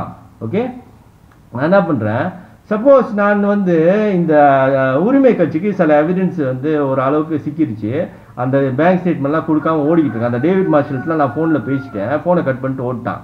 அவனுக்கு தான் வீடியோ போட்டிருக்கணும். ஆனால் அதிரடியாக இந்த வீடியோலாம் பார்த்ததுனால ஜம்ரி வினோட் பண்ணுற கொலைப்படி, ஜம்ரி வினோட் இந்து மதத்தை புரிய வைக்கிறான்னு ஒரு கேனத்தனமான ஆளுங்க நம்ம ஆளுங்களே சொல்கிறது. ஓகே, ஸோ இதெல்லாம் பார்த்து நான் இதுக்கு முக்கியத்துவம் கொடுத்துட்டேன் இப்போ. ஓகே, இந்த வீடியோ இப்போ நான் உங்ககிட்ட சொல்லிட்டேன். ஓகே, இந்து மதத்தில் எந்த தப்பு இல்லை இதெல்லாம் சொல்லிட்டதுனால அடுத்தது நான் பகவான் நகருக்கு ஒரு வீடியோ போட்டு எஃபெக்டாக சொல்லிடுறேன். இந்த கிறுக்கை என்னன்னு எஃபெக்டை நான் குழப்பிட்டு இருக்கான். நம்மளுடைய இந்து மத ஸ்ட்ரக்சரை உடைக்க சொல்கிற அளவுக்கு பேசிக்கிட்டு இருக்கான். இவெல்லாம் பிடிச்சி, இவெல்லாம் டேஞ்சரஸ் சொல்ல தெரியுங்களா? இவெல்லாம் ஆபத்தானவன், அந்த உலகத்துக்கே ஆபத்தானவனுங்க. இவனுங்க டோட்டல் ஐடியாவே உலகத்துக்கே ஆபத்தானது. சண்டை சச்சரவு போர்க்களமே வந்துடும் இவனுங்களால. ஓகேவா, அந்த மதத்தை புரிஞ்சவன் செம்ம கடுப்பாயிருவான். அப்போ இந்து மதம் எனக்கு புரியனால எனக்கு செம்ம கடுப்பா இருக்கு இவனுங்க மேல. இவனை கண்டிப்பா பிடிச்சி போடணும். இல்லை எனக்கு அடி இல்லை, ஏன்னா என் மதத்தை அவன் அப்படியே ஒரு இதா பேசிட்டு போயிட்டு இருக்கான். எங்களுக்கு மதம் புரியாத மாதிரி பேசுறான். உங்களுக்கே உங்க மதம் புரியல, அவன் எனக்கு போதனை நடத்துறாளா வேதத்தை வச்சு? ஆக்சுவலி அந்த மங்கோ மண்டனுக்கு தான் என் மதத்தோட ஸ்ட்ரக்சரே அது எப்படி ஃபங்க்ஷன் பண்ணுதுன்னு தெரியாது. நாங்க இந்துவாவே வாழ்றோம், எங்களுக்கு கூட தெரியுமா, உனக்கு கூட தெரியுமாடா? இப்படிதான் பேச விட்டுட்டு இருக்க முடியுமா? இம்மீடியட்டா புடிச்சு போட்டாகணும். டேஞ்சர். இவனா இந்த நாட்டில் வெளியே வைக்க கூடாது. இவனெல்லாம் இன்னைக்கு வரைக்கும் அவன் செஞ்சதை ஒரு மனுஷன் முதல்ல குற்றத்தை உணர்ந்து மன்னிப்பு கேட்டுறது தான் அதை பத்தி யோசிக்கலாம். இவரு எப்படி பேசிக்கிட்டு இருக்காரு? இவரு நான் ஃபேக்டை தான் சொன்னேன். அவரு நம்மளுக்கு வேதத்தை எடுத்து போடுவாரு, காட்டுவாரு. அப்ப இந்த மதம் மாறிக்குது, அதுக்கு என்னடா சொல்ல போற? வேதத்தையும் யூஸ் பண்ணி நீ பேச முடியாது. எதை பேசி இந்த மதத்தை பத்தி உன்னால பேசவே முடியாது எந்த காலகட்டத்தில். அது மாறி போயிட்டே இருக்கும். டெக்னாலஜிக்கு ஏற்ற மாதிரியோ காலத்துக்கு ஏற்ற மாதிரி மாறி போயிட்டே இருக்கும். நீ ஒண்ணுமே செய்ய முடியாது இந்த மதத்தை. உன்னால மூடிக்கிட்டு ஓ மதத்தை மட்டும் நீ பாரு, எங்க மதத்துக்கிட்ட வராத. ஓகே, ஏன்னா உனக்கு அறிவு பத்தாது. என் மதத்தை பத்தி பேச அறிவு பத்தாது. என் மதத்தை பத்தி உனக்கு புரிஞ்சிருந்தா என் மதத்தை விட்டு நீ போயிருக்க மாட்டேன். என் மதம் உனக்கு புரியல, நீ போயிட்ட. அதுவே ஆதாரம் இல்லையாடா உனக்கு இந்து மதம் புரியலன்னு? நீ எதுக்குடா வேதத்தெல்லாம் வச்சு இதெல்லாம் வச்சு நீங்க ஜக்கீர் நாய்க்கும் நீங்களும் பெரிய ஜீனியஸ் மாதிரி சீனு போட்டுக்கிட்டு கிளம்பிடு. ஓகே, ஓகே, இப்போ வந்து நம்ம வந்து இன்னும் கொஞ்சம் இஸ்லாம் மதத்தில் என்ன இருக்கு, ஏன் இவ்வளோக்கு சென்சிட்டிவாக வராங்க, அதோட ஒரு சென்டிமெண்ட்டை நம்ம புரிஞ்சுப்போம். ஏன்னா நம்ம வந்து அவங்களோட நியாயத்தையும் நம்ம கேட்கணும். ஏன்டா இப்போ கடுப்பாகிற, நான் போயிட்டு சாமி தாண்டா கும்பிட்றேன், ஏன்னா நீ கடுப்பாகிற. ஆஃப்கோர்ஸ் சட்டப்படி கடுப்பாக முடியாது, நம்ம புரிஞ்சுக்குவோம் அவங்களுடைய மனநிலை எப்படி, ஏன் அப்படி ரியாக்ட் பண்ணுறாங்க. ஓகே, ஒரு ஆன்மீகவாதியாக பார்க்குறப்ப எனக்கு என்ன புரியுதுன்னு நான் சொல்கிறேன். ஓகே, ஆக்சுவலி நீங்கள் நினைக்கிற மாதிரி கடவுள்ன்றது ரொம்ப ரொம்ப பெரிய விஷயம். எல்லாம் வல்ல பரம்பொருள்னு சொல்லுவாங்க தமிழில், இவங்க வந்து அல்லாஹூ அக்பர்னு சொல்கிறாங்க. இங்கிலீஷில் வந்து ஆல் மைட்டி காட்னு சொல்லுவாங்க. ஓகே, அதாவது இந்த தெய்வம்லாம் இல்லை, இந்த வந்தாங்களே காட் மெசேஞ்சர், இந்த சிவபெருமான், கிருஷ்ணர், இவங்களாம் கிடையாது. இந்த கடவுள்ன்ற விஷயம் வந்து ரொம்ப ரொம்ப பெரிய பெரிய விஷயம். இதை புரிஞ்சுக்கணும்னா யூனிவர்ஸோட சைஸ், இந்த பிரபஞ்சத்தோட மொத்த சைஸ் எவ்வளோதான் பெருசு அப்படின்னு தெரிஞ்சால் ஏறக்குறைய உங்களுக்கு புரியும். இந்த சிவபெருமானுக்கும் சிவமுக்கும் என்ன வித்தியாசம்னு. சிவம்ன்றது வேற, சிவம்ன்றது ஒரு உருவம் இல்லாத ஒரு ஒரு ஒரு படைப்பே இல்லாத ஒரு நிலை தான் சிவம். ஓகே, சக்தின்றது படைப்பெல்லாம் இருக்கிறது சக்தி. இந்த சிவமும் சக்தியும் சேர்ந்தது தான் இந்த ஹோல் யூனிவர்ஸ். இதுதான் இந்த கடவுளோட ஃபுல் ஃபார்ம். ஓகே, உருவமற்ற உருவமுள்ள இந்த டோட்டல் கொலெக்ஷன் தான் இந்த காடோட ஃபுல் இது அடையாளம் சொல்லலாம். ஓகே, அப்படின்னு அந்த ஆனால் வந்து மெஜாரிட்டி 99.99% உருவம் இல்லாமல் தான் இருக்கும். ஓகே ஓகே, ஸோ இதில் நீங்கள் அப்போ வந்து இந்த பிளானட்டோட ஸ்ட்ரக்சர்லாம் போய் நீங்கள் ஆஸ்ட்ரானமி ஆராய்ச்சி பண்ணாதான் தெரியும். ஏன்னா இங்கே ஒரு பிளானட் இருக்கும், பெரிய கேப் இருக்கும். அந்த பெரிய கேப்பில் வந்து ஒன்றுமே இருக்காது, கும்மு இருட்டாக இருக்கும். அதுக்கு வர வெளிச்சமே இன்னொரு நட்சத்திரத்துலேருந்து தான் வந்துட்டு இருக்கு. ஆனால் அந்த இடம் ஆக்சுவலி வந்து இருட்டாக தான் இருக்கு. அதில் படுற வெளிச்சம் வந்து ஏதோ ஒரு நட்சத்திரத்துலேருந்து வர வெளிச்சம் தான் அதில் வந்து படுது. ஓகே, இதுதான் மெயின்லி வந்து காடோட தன்மை. உருவமே இல்லாமல் எதுவுமே இல்லாமல் டோட்டல் நத்திங்னஸ் தான் இந்த காடோட தன்மை. ஓகேவா, இது எவ்வளோ பெருசாக இருக்குன்னு பார்த்தீங்கன்னா உங்களுக்கு வந்து பிளானட் புரியணும், சோலார் சிஸ்டம்னா என்ன புரியணும், கேலக்சினா என்னன்னு புரியணும், யூனிவர்ஸ்னா என்னன்னு புரியணும். ஓகேவா, இதெல்லாம் வந்து ஆஸ்ட்ரோனமியில் போயிட்டு நீங்கள் சர்ச் பண்ணுங்கள். உங்களுக்கு வந்து ஒன்று நீங்கள் கூகுளில் சர்ச் பண்ணலாம். இப்போ ஏஐ டெக்னாலஜிலாம் வந்துருச்சு, நீங்கள் ChatGPTல சர்ச் பண்ணலாம். இல்லைனா நீங்கள் வந்து சைனா கண்டுபிடிச்ச டீப் சீக்னு ஒரு ஏஐ வந்திருக்கு, இதுலேயும் நீங்கள் கேள்வி கேட்கலாம், அது உங்கள் கேள்விக்கு பதில் சொல்லும். நீங்கள் யூனிவர்ஸோட டோட்டல் சைஸ் ஆராய்ச்சி பண்ணி பாருங்கள். ஓகே, இதோட பிக்சர் இமேஜ்லாம் வேணுன்னா நீங்கள் கூகுளில் போய் பார்க்கலாம். ஓகே, அந்த ஒரு பிளானட் இருக்குது, அது வந்து எவ்வளோ கேப் இருக்குது. அடுத்தது இப்போ நம்மளை பற்றி பேசுவோமே. இப்போ நம்ம எங்கே உட்காந்துருக்கோம் அப்படின்னு பார்த்தீங்கன்னா இந்த பிரபஞ்சத்தில், இந்த டோட்டல் பிரபஞ்சத்தில் நம்ம எங்கே உட்காந்துருக்கோன்னு பார்த்தீங்கன்னா நம்மளுடைய நட்சத்திரத்தோட பேர் வந்து சன், சூரியன் தான் நம்மளுடைய நட்சத்திரம். இந்த சூரியனுக்கு வந்து 9 பிளானட் இருக்குது. ஓகேவா, 9 பிளானட் சேர்ந்தது இந்த ஒரு சூரியன். இந்த ஒரு நட்சத்திரம்லாம் நம்ம நட்சத்திரம் பேர் வந்து சூரியன். அதுக்கிட்ட வந்து 9 பிளானட் இருக்குது. அந்த பிளானட்ல 3வது இடத்துல பூமின்னு ஒன்று இருக்குது. ஓகே, எர்த், இங்கிலீஷில் வந்து எர்த்னு சொல்கிறோம், தமிழில் வந்து பூமின்னு சொல்கிறோம். அதில் தான் நம்ம வாழ்ந்துட்டு இருக்கோம். அந்த பூமிக்குள்ளே மலேசியான்னு ஒரு கண்ட்ரிக்குள்ளே தான் நம்ம நிற்கிறோம். இப்போ புரியுதுங்களா? இப்போ இந்த 3வதாக இருக்கிற இந்த பிளானட்ல எர்த்தில் நம்ம இருக்கிறோம். இந்த நம்மளுக்கு பவர் கொடுக்குது, இந்த 9 பிளானட்டுக்கு பவர் கொடுக்குற நட்சத்திரத்தோட பேர் வந்து சன். இது வந்து ஒரு சோலார் சிஸ்டம். இந்த சோலார் சிஸ்டம்குள்ளே இருக்கிறோம். இந்த சோலார் சிஸ்டம் வந்து இந்த மாதிரியான பில்லியன் கணக்கில், பில்லியன்னா வந்து ஒரு 100 கோடி, 100 கணக்கான கோடிக்கணக்கான 100 கோடிக்கணக்கான பில்லியன் கணக்கான சோலார் சிஸ்டம் மாதிரி இதே மாதிரி சேர்ந்தா அது பேர் கேலக்சின்னு சொல்லுவாங்க. நம்மளுடைய கேலக்சியோட பேர் வந்து மில்கி வேன்னு சொல்லுவாங்க. புரியுதுங்களா? நம்ம வாழ்ந்துகிட்டு இருக்க கேலக்சி பேர் வந்து மில்கி வே. இதே மாதிரி ட்ரில்லியன் கணக்கான கேலக்சி சேர்ந்தா யூனிவர்ஸ் என்னன்னு சொல்லி முடிக்குதுன்னா இதை விட கூட தான் இருக்கும் அப்படின்னு சொல்லி முடிக்குது. ஓகே, சயின்டிஸ்ட் என்ன சொல்றாங்கன்னா இந்த யூனிவர்ஸ் ஓவர்லேப் பண்ணி ஓவர்லேப் மீன்ஸ் என்னன்னா இவ்வளவு படைப்போம் இங்க இருக்குதா, இன்னொரு லேயர்ல இன்னொரு யூனிவர்ஸ் மல்டி யூனிவர்ஸ்னு சொல்லலாம். இதான் மல்டிவர்ஸ்னு ஒரு படம் வந்துச்சு பார்த்தீங்களா? மல்டி யூனிவர்ஸா கூட இருக்கலாம்னு சொல்லி முடிக்குது. அப்ப கடவுள்ன்றது எவ்வளவு காம்ப்ளெக்ஸான விஷயம்னு பார்த்துக்குங்க. இந்த ஏர்த்துக்குள்ளே இந்த பூமிக்குள்ளே பார்த்தாலும் எவ்வளவு கோடான கோடி படைப்பு இருக்கு. பூச்சி இருக்கு, எறும்பு இருக்குது, மீன் இருக்குது, என்னென்ன படைப்பு இருக்கு. அப்ப காட் இஸ் a கிரியேட்டர். இவ்வளோத்தையும் படைக்கிறாரு. அவரு எங்கேருந்து படைக்கிறாருன்னா அந்த ஒண்ணுமே இல்லாம கோஷமா ஒண்ணு இருக்குது. அதான் கடவுளுக்கு உருவம் இல்லைன்னு சொல்றாங்களா? மெயின்லி கடவுள் ஒளியெல்லாம் கிடையாது. கடவுள்ன்றது ஒரு இருட்டுன்னு சொன்னாதான் ஒண்ணு பெர்ஃபெக்டான விஷயமா இருக்கும். அந்த வெளிச்சம் நட்சத்திரத்திலேருந்து வருது. சில பேர் வந்து புரியாம கடவுள்ன்றது ஒரு ஒளி, ஒரு வெளிச்சம் அப்படின்னு. ஆக்சுவலி கடவுள் வெளிச்சம் கிடையாது. கடவுள்ன்றது ஒரு நத்திங்னஸ் தான். கடவுள் ஒண்ணுமே இல்லை. அதுதான் ஒண்ணுமே இல்லாத நிலை தான் கடவுளோடைய 99.99% அவரோட தன்மை. அதுதான். ஓகே. இப்ப யாருக்கும் புரியாத புதிர் என்னன்னா அந்த ஒண்ணுமே இல்லாதது எப்படி படைக்குது, அதுதான் இப்ப குழப்படி. ஓகே. புரியாத புதிர் அவரு. ஓகே. அவர் ஒரு கிரியேட்டர் கடவுள். ஓகே. சிவபெருமான்லாம் கம்பேர் பண்ண முடியாது. சிவபெருமான் வந்து அவர் ஆதி யோகி. அந்த காட் கிட்ட நம்ம எப்படி போய் சேர்றது, எப்படி அவர் உள்ளுக்கு நமக்குள்ளதான் அவர் இருக்கிறாரு. அந்த மாதிரி அவர் வந்து ஒரு குரு. சிவபெருமான் ஒரு குரு போதனை பண்ண வந்தாரு. இங்க எங்க சொதப்பிருச்சுன்னா நீங்க சிவபெருமானையே கும்பிட ஆரம்பிச்சிட்டீங்க. புரியுங்களா? இந்து மதம் வந்து பக்தி யோகாவா அறிமுகப்படுத்துச்சு. இந்த பக்தியை வெளிப்படுத்துறது பேசிக்கா அது சரியை வந்து நீங்க வந்து முதல் நிலை. ஓகே. நீங்க இப்ப பிரச்சனை என்னன்னா, இந்துக்கு இருக்கிற பிரச்சனை என்னன்னா நீங்க வந்து அதுக்குள்ளார மாட்டிக்கிறீங்க. அந்த பக்திக்குள்ளார மாட்டிக்கிறீங்க.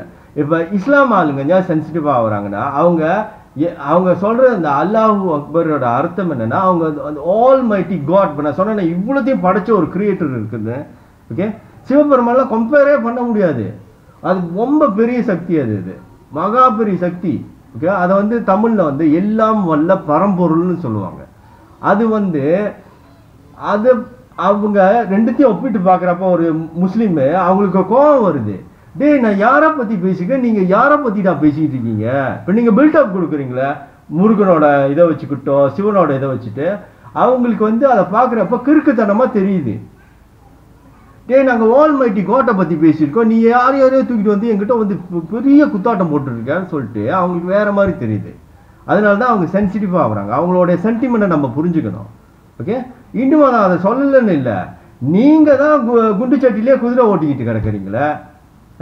இப்ப இன்னும் அதுக்கு வர அவமானம் எல்லாம் நீங்க புரிஞ்சு வச்சுக்க லட்சணம் அப்படி இருக்குது. நீங்க இந்து மதத்தை ஒரு மற்றவங்களும் இவனுங்க சாதாரண ஆளு பார்க்க டம்மி பீஸ் மாதிரி தான் இருக்காங்க, இவனுக்கும் தெரிஞ்சு வச்சிருக்கானுங்களா, இவனுங்க பல மெத்தட் வச்சிருக்கானுங்க கடவுளை போய் சேர்றதுக்கு, தூக்கி சாப்பிட்டுருவானுங்க போல நம்ம மதத்தை அப்படின்னு ஆக்சுவலி அதுதான் உண்மை. இந்து மதம் எல்லா மதத்தையும் தூக்கி சாப்பிட்டு போயிடும். ஆனா நீங்க பண்ற கூத்து இருக்குது, அந்த சரியிலே நின்றுக்கிட்டு நீங்க காட்டுற சீன் இருக்குது, அங்கதான் பேரு கெட்டு போயிருது. அதனால அவங்க கதறாங்க. முஸ்லீம் ஏன் கதறாங்கன்னா, உங்களுக்கு எல்லாம் வல்ல பரம்பொருள்னா என்னன்னே புரியாம செஞ்சுக்கிட்டு இருக்கீங்களான்னு சொல்லி கதறாங்க. அவங்க கதறதுலயும் ஒரு அர்த்தம் இருக்குது. புரியுதுங்களா? அதனாலதான் இவனுங்களுக்கு வந்து அது குற்ற உணர்ச்சியா தெரியல. ஒன்றை காமிட்டு மதத்தை மாற்றி விட்டுறானுங்களா? ஏன் அவனுங்களுக்கு குற்றம் என்னாவது சொல்லியாவது மாற்றி விட்டுறணும்டா அவனுங்களா. இந்த கிறுக்கணுங்களா போயிட்டு இவனுங்க வந்து கடவுள்கிட்ட வந்து சேரைய வாய்ப்பு இல்லை போலன்னு சொல்லி அவனுங்களுக்கு அது குற்ற உணர்ச்சியாவும் செய்ய தெரிய மாட்டேங்குது. நல்லா நம்ம மனசாட்சியோட யோசிச்சு பார்த்தா அவன்கிட்டயும் ஒரு நியாயம் இருக்கலாம். அவன் பாருங்க ஆளுங்க வந்து புரியாமே கடவுள்னா என்னன்னு புரியாம மாட்டிக்கிறாங்க. அதனால வந்து அவன் வந்து இழுக்கிறான் அவன் மதத்துக்கு. அவன் வந்து அவன் ஏதாவது இந்த மாதிரி கோல்மால் வேலை பண்ணியாவது அவங்க மதம் சம்திங் அவங்க சொல்லி அங்கே இழுத்துடுறான். அவன் அவனை பொறுத்த வரைக்கும் அது நியாயம். ஏன்னா எப்படியோ அந்த கடவுள்கிட்ட அவனை சேர்த்துட்டான்டா, அந்த எல்லாம் அல்ல பரம்பரை நோக்கி செயல்பட ஒழிச்சுட்டான்டா. ஓகே. இஸ்லாம் மதம் ஆரம்பிக்கிறதுல எவ்வளவு உயர்ந்த நிலையில ஆரம்பிக்கும் தெரியுங்களா? அவங்க இந்த சாங்கியம் இந்த ஜாதகம் எதுவுமே நம்ப மாட்டாங்க. ஷீரிக் நின்றுவாங்க. ஷீரிக்னா என்ன அர்த்தம்னா கடவுளுக்கு எதிரான விஷயம்னு சொல்லிடுறாங்க. ஆன்மீகத்துல அது உயர்ந்த விஷயம், அதெல்லாம் செய்ய வேண்டிய அவசியமே இல்லை. ஓகேவா? அவங்க எடுத்தோடனே மேல ஆரம்பிக்கிறாங்க. அவங்க எல்லாம் பரம்பொருளை பத்தி பேசுறாங்க. எதுவா இருந்தாலும் அவர்கிட்ட கேளு அப்படின்றாங்க. ஓகே. அவங்களோட லைஃப்பை வந்து ஸ்மூத்தாக ஓடுறதுக்கு அவங்க என்ன பண்ணுறாங்க, அதை லிமிட் பண்ணிக்கிறாங்க. நான் வந்து முக்தி அடைஞ்சு சேரல நினைக்கல, நான் ஒரு சொர்க்கம் ஒரு நல்ல மனுஷனாக வந்து ஒரு ஸ்டேஜுக்கு போகிறாங்க. அவங்க வந்து ஒரு டிப்ளமா முடிச்சுட்டு டிகிரி முடிக்கிற மாதிரி. ஓகேவா, டிகிரி ஸ்ட்ரெயிட்டாக நம்ம செய்ய பார்க்குறோம், அதுதான் வித்தியாசம். நம்ம ஸ்ட்ரெயிட்டாக கடவுள்கிட்ட போய் சேர பார்க்குறோம். அவங்க வந்து முதல்ல ஒரு ஸ்டேஜுக்கு போக பார்க்குறாங்க. ஓகே, ஆனால் அவங்களோட அட்வான்டேஜ் என்னன்னா, அவங்க கீழே உள்ள நம்ம உழப்பலாம் அவங்க உழப்ப மாட்டாங்க. ஓகே, இப்போ நான் ஆன்மீகவாதினா நான் ஒரு குருகிட்ட போயிட்டு ஆன்மீகம் பழகிறேன்னா இந்த உழப்பலாம் உழப்ப மாட்டேன். நான் ஸ்ட்ரெயிட்டாக வந்து இந்த முக்தி அடையிறது இன்டர்னல் சிஸ்டம் இந்த சிவபெருமான் போதிச்சார்ல, நான் அங்கே போயிடுவேன். இதுதான் அட்வான்டேஜ் குரு வழிபாடுல. ஸ்ட்ரெயிட்டாக வந்து இந்த உழப்பெல்லாம் உழப்பிக்கிட்டு நான் வேதத்தை படிக்க வேண்டாம், நான் போய் சாமியை கும்பிட்டுட்டு உருண்டு பிறண்டு கோயிலெலாம் உருண்டு பிறண்டு ஒன்றுமே கடைசியில் நடக்கவே வருதில்லை. இதெல்லாம் இந்து மதத்தில் பழக சொன்னது. நீங்கள் ஏன்னா ஓவராக அதை திருப்பி திருப்பி செய்கிறதுனால தான் அதை வந்து அப்படியே கிடக்குறீங்க. இப்படி செஞ்சு அதாவது வளர்ச்சி இல்லை. படிநிலைனா ஒரு படி இருக்குன்னா ஏறி ஏறி போகணும். நீங்கள் என்ன பண்ணுறீங்க, இந்த படியில் இப்படி சைட்லேயே ஓடிட்டு இருக்கீங்க. நீங்கள் 10க்கு மேலே ஏறி போனோன்னா தைப்பூசத்துக்கு நீங்கள் படி ஏறி தானே போகணும். நீங்கள் இப்படியே சைட்லேயே ஓடிக்கிட்டுருங்க, என்னைக்கு போய் மேலே சேருது? அந்த மிஸ்டேக் தான் செய்கிறீங்க. நீங்கள் இந்து மதத்தை இப்படி கடந்து போக மாட்டீங்க, இப்படி சைட்லேயே ஓடிக்கிட்டு இருக்கீங்க. டெய்லி போங்க கோயிலுக்கு, ஒரு அர்ச்சனை ஒன்று பண்ணுங்க, தேங்காய் வச்சு ஒருளுக்கு ஒரு வாழைப்பழம் வச்சு போட்டு ஐயர் கொடுப்பான், காசு வாங்கிடுவான், உருப்பிட்டுருவோம். உங்கள் ஆன்மீகம் நல்லா ரொம்ப நல்லா இருக்கு. உங்கள் ஆன்மீக கதை உங்களுடைய ஆன்மீகன்ற வார்த்தையை பார்க்குறப்ப முதல்ல பார்த்துக்கோ. இந்த சமயவாதிங்க இருக்காங்களா, பெரிய குழப்பவாதி, இந்த சின்ன விஷயத்த பில்டப் பண்ணி உனக்கு ஒரு சினிமா கதை மாதிரி தான் உங்களை எடுத்து ஏமாத்திட்டு இருக்கானுங்க. ஒரு ஆன்மீகவாதியாக பார்க்குறப்ப மெகா குழப்பு, மெகா சொதப்புறீங்க. ஓகே, அதனால தான் இஸ்லாம் முஸ்லீம்லாம் கதறாங்க, ஏடா அப்படி பண்ணுறீங்க, ஏடா அந்த எல்லாம் அந்த பரம்பொருளை புரிஞ்சிக்க மாட்டீங்க. அந்த ஒரு சக்தி தான்டா இருக்குது, அவ்வளோ பெரிய சக்திடா, இவ்வளோத்தையும் படைச்சி வச்சிருக்குடா, ஏடா அதை திரும்பியே பார்க்க மாட்டீங்க. அதான் அவங்களோட வருத்தம். அதனால தான் போட்டு உடைச்சாரு நபி முஹம்மது, இது எல்லாத்தையும் தூக்கி போடு அப்படின்னு. நியாயம் தானே? நீங்கள் பண்ணுறதை வச்சு பாருங்க. எங்கனாச்சும் இந்து மதம் சொன்ன மாதிரி நீங்கள் வளர்ந்து போகிறீங்களா? மாட்டிக்கிட்டு தான் முடிக்கிறீங்க, கடைசியில் மண்டையை போட்டுறீங்க, அவங்கள எடுத்து போய் அடக்கம் பண்ணிடுறாங்க. அப்போ திருப்பி பிறந்து வர்றீங்க, கேமில் தோற்று போயிடுறீங்க. அப்புறம் என்ன இருந்துச்சு? இந்து மதத்தால் நீங்கள் வந்து என்னத்தை அட்வான்ஸாக சாதிக்க முடிஞ்சது? ஒரு இஸ்லாம் ஆளுங்க ஆரம்பமே உயர்ந்த நிலையிலேருந்து அவங்க புரிந்துணர்வை வச்சுருக்கிறாங்க. எல்லாம் அல்ல பரம்பொருள் அவர்கிட்ட கேட்குறாங்க, அவர்கிட்ட இது பண்ணுறாங்க. அவங்க கான்செப்ட் என்னன்னா சாங்கியம் எதுவும் செய்ய மாட்டாங்க. கடவுள் என்ன கொடுக்குறாரு அதை அப்படியே ஏற்றுக்குவாங்க. கஷ்டமோ நஷ்டமோ, அவங்க குடும்பத்தில் ஒரு மரணம் ஏற்படுதா, அவங்க குடும்பத்தில் ஒருத்தவங்க சீக்கிரம் இருக்காங்க, வேண்டுவாங்க கடவுளே இவரை காப்பாற்றுங்கன்னு. அவர் இறந்துட்டாலும் அதை ஏற்றுக்குவாங்க. புரியுதா? கடவுள் கொடுத்தது அப்படின்னு. அதுதான் அந்த தன்மை தான் ஆன்மீகத்தில் வந்து உயர்ந்த நிலை. நீங்கள் என்ன பண்ணுறீங்க, பவர் கேம் விளாண்டுக்கிட்டு இருக்கீங்க. பவர் கேமு, உங்களோட சித்தர் கேமு, அதாவது பிளாக் பண்ணுறீங்களா? நீங்கள் வந்து அட்வான்ஸான ஆளுலா பாரு, இந்த பூஜை நான் பண்ணனா இது இப்படி வேலை செய்யும், சனி பகவான் இப்படி போயிடுவான், சுக்கிரன் அப்படி வந்துடுவான். இவனுங்களே யாரு பார்த்தா குட்டி குட்டி பிளானட். இந்த நம்மளுடைய சோலார் சிஸ்டம், இந்த யூனிவர்ஸ் வந்து அவ்வளோ பெருசு. இந்த குட்டி பையனுங்களாம் வச்சு இவனுக்கு பெருசாக உங்களுக்கு என்ன செஞ்சிருவானுங்களா?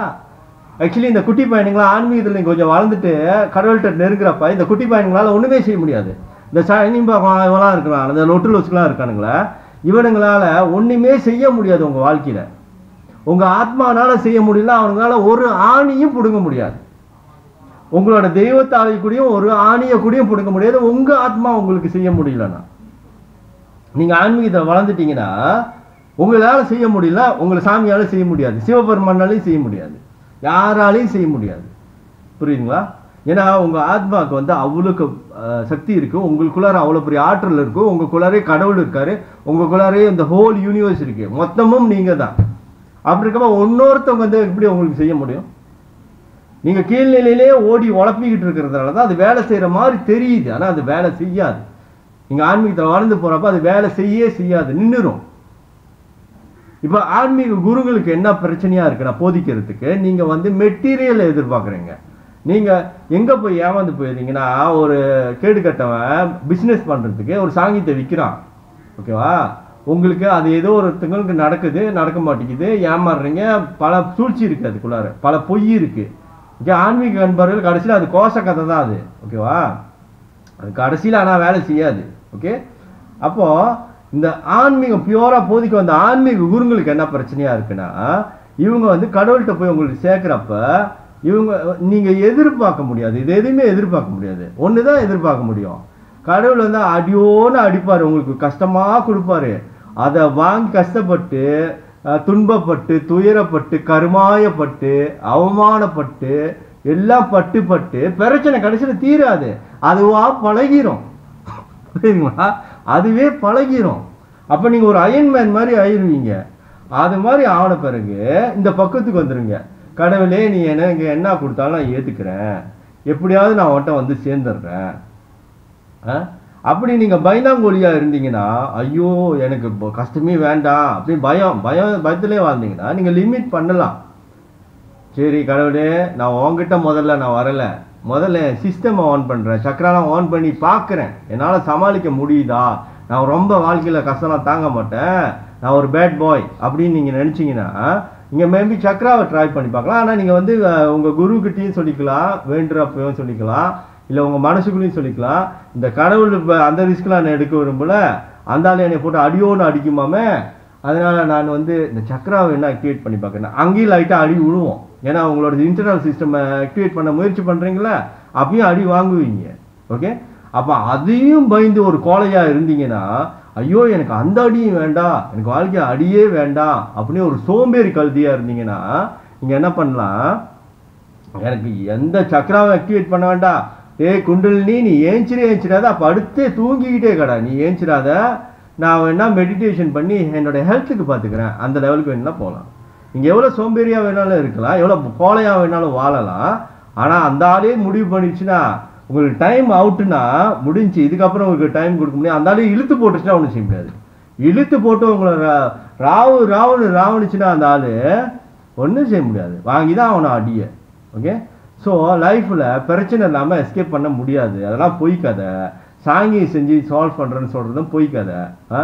உங்களுக்கு தியானம் பண்ணாலும் சரி, எதை பண்ணாலும் சரி, அடி உறுதி, செம்ம அடி வாங்க போகிறீங்க தெரியும். ஓகே, இதுக்கு இதே இல்லை. இந்த உலகத்திலே சொன்ன பெரிய பொய் என்ன தெரியுங்களா, அன்பே சிவம். அதுதான் உலகத்திலே சொன்ன மகா பெரிய பொய். கடவுள்ன்றது அன்பே கிடையாது. அந்த ஆள் வந்து ஒரு கிரியேட்டர், அந்த ஆள் நம்மளை படைச்சிருக்குது, அந்த ஆள் நம்மள்கிட்ட என்ன ஒரு டீல் போட்டிருக்குதுன்னா நம்மள திருப்பி வர சொல்லுது. மனித பிறவிக்கிட்ட அந்த ஆள் அதான் சொல்லுது. ஒன்றும் என்னென்னமோ படைச்சு வச்சிருக்கு, எந்த படைப்பு கூட என்ன டீல் போட்டிருக்குன்னு நமக்கு தெரியாது, அந்த ஆளை நம்ம புரிஞ்சிக்கவே முடியாது. இப்போ நம்மளுக்கும் அந்த ஆளுக்கு உள்ள டீலை மட்டும் புரிஞ்சுக்குவோம். நம்ம அந்த ஆளை போய் சேரணும், சேர முயற்சியில் சாவடி இருக்குது நம்மளுக்கு. ஓகேவா, அதெல்லாம் அடி வாங்கி தான் போய் சேர முடியும். ஓகே, அவ்வளோதான் கதை. ஓகே, அப்போ அந்த ஆள் என்ன கொடுத்தாலும் ஏற்றுக்குன்றது தான் அந்த இஸ்லாம் மதத்தில் சொல்கிறாங்களே, அதுதான் உண்மை கதை.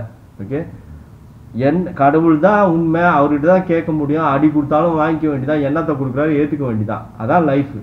ஓகே, இதில் நோ ஷார்ட்கட், நோ எஸ்கேப், இதெல்லாம் நடக்காது. ஓகே, மொத்தத்தை எல்லாம் மாய கதை மட்டும்தான். ஓகே, ஸோ இதுதான் நீங்கள் இந்து மதத்தை தெளிவாக புரிஞ்சுக்கணும்.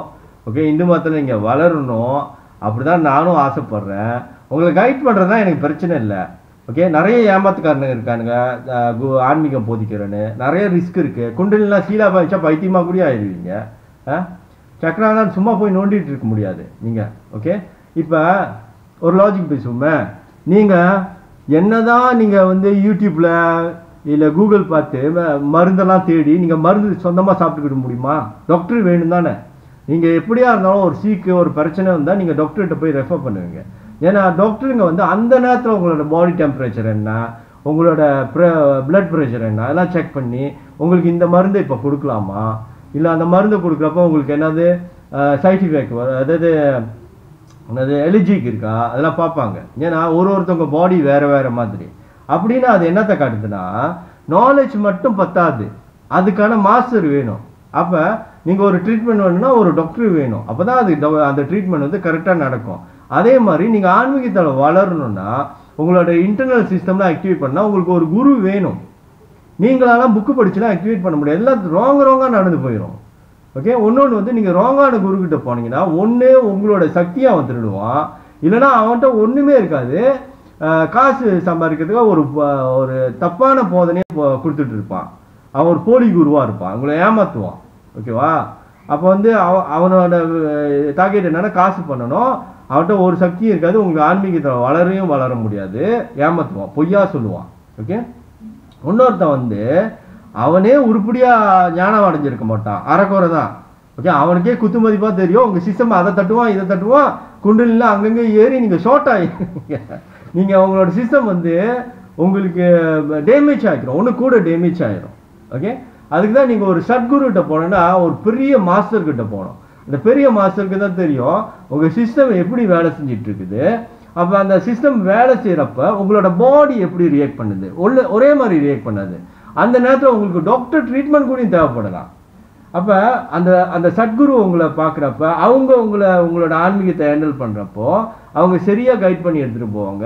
உங்களுக்கு ஏதாவது சிக்கல் வருதா, ஃபிசிக்கல் சேஞ்சஸ் எப்படி ரியாக்ட் பண்ணுது, ஒரு சக்கரவை ஆக்டிவேட் பண்ணுறப்போ உங்கள் பாடி எப்படி ரியாக்ட் பண்ணுது. அப்போ அந்த பாடி ரியாக்ட் பண்ணுறப்போ உங்களுக்கு ஃபிசிக்கலி நீங்கள் டாக்டரை பார்க்குற சூழ்நிலை வருதா. இது மாய கதை, மேஜிக் கதை, பேய் கதைலாம் இல்லை. இது ஃபுல் ஆஃப் சயின்ஸு. இது ஒரு ஸ்பிரிச்சுவலான ஒரு சயின்ஸ். இது அதுக்கு வந்து ஒரு மாஸ்டர் வேணும். நீங்கள் பண்ணுற மிஸ்டேக் என்னென்னா நீங்களே உழப்பின்னு புக்கை படிச்சுக்கிட்டு அவன் சொன்னது இவன் சொன்னது எல்லாத்துக்கும் பெரிய மெகா குழப்பத்தில் வாழ்ந்துட்டு இருக்கீங்க. இதெல்லாம் சரியாக கைட் பண்ணுறதுக்கு என்னால் முடியும், ஆனால் என் பேச்சை கேட்டால் முடியும். ஓகே. இப்போ எனக்கும் வந்து குருகிட்ட போயிட்டு ஆன்மீகலாம் பழகி எனக்கும் வந்து இந்த தலைக்கு மேலே உள்ள சக்கரெல்லாம் சுற்றிக்கிட்டு இப்படி மாதிரி ஒரு அளவுக்கு நான் வளர்ந்துருக்கேன் ஆன்மீகத்தில். அதனால் எனக்கும் உங்களுக்கு என்ன வித்தியாசம்னா, எனக்கு இப்போ நிறையா இன்ஃபர்மேஷன்லாம் வரும்.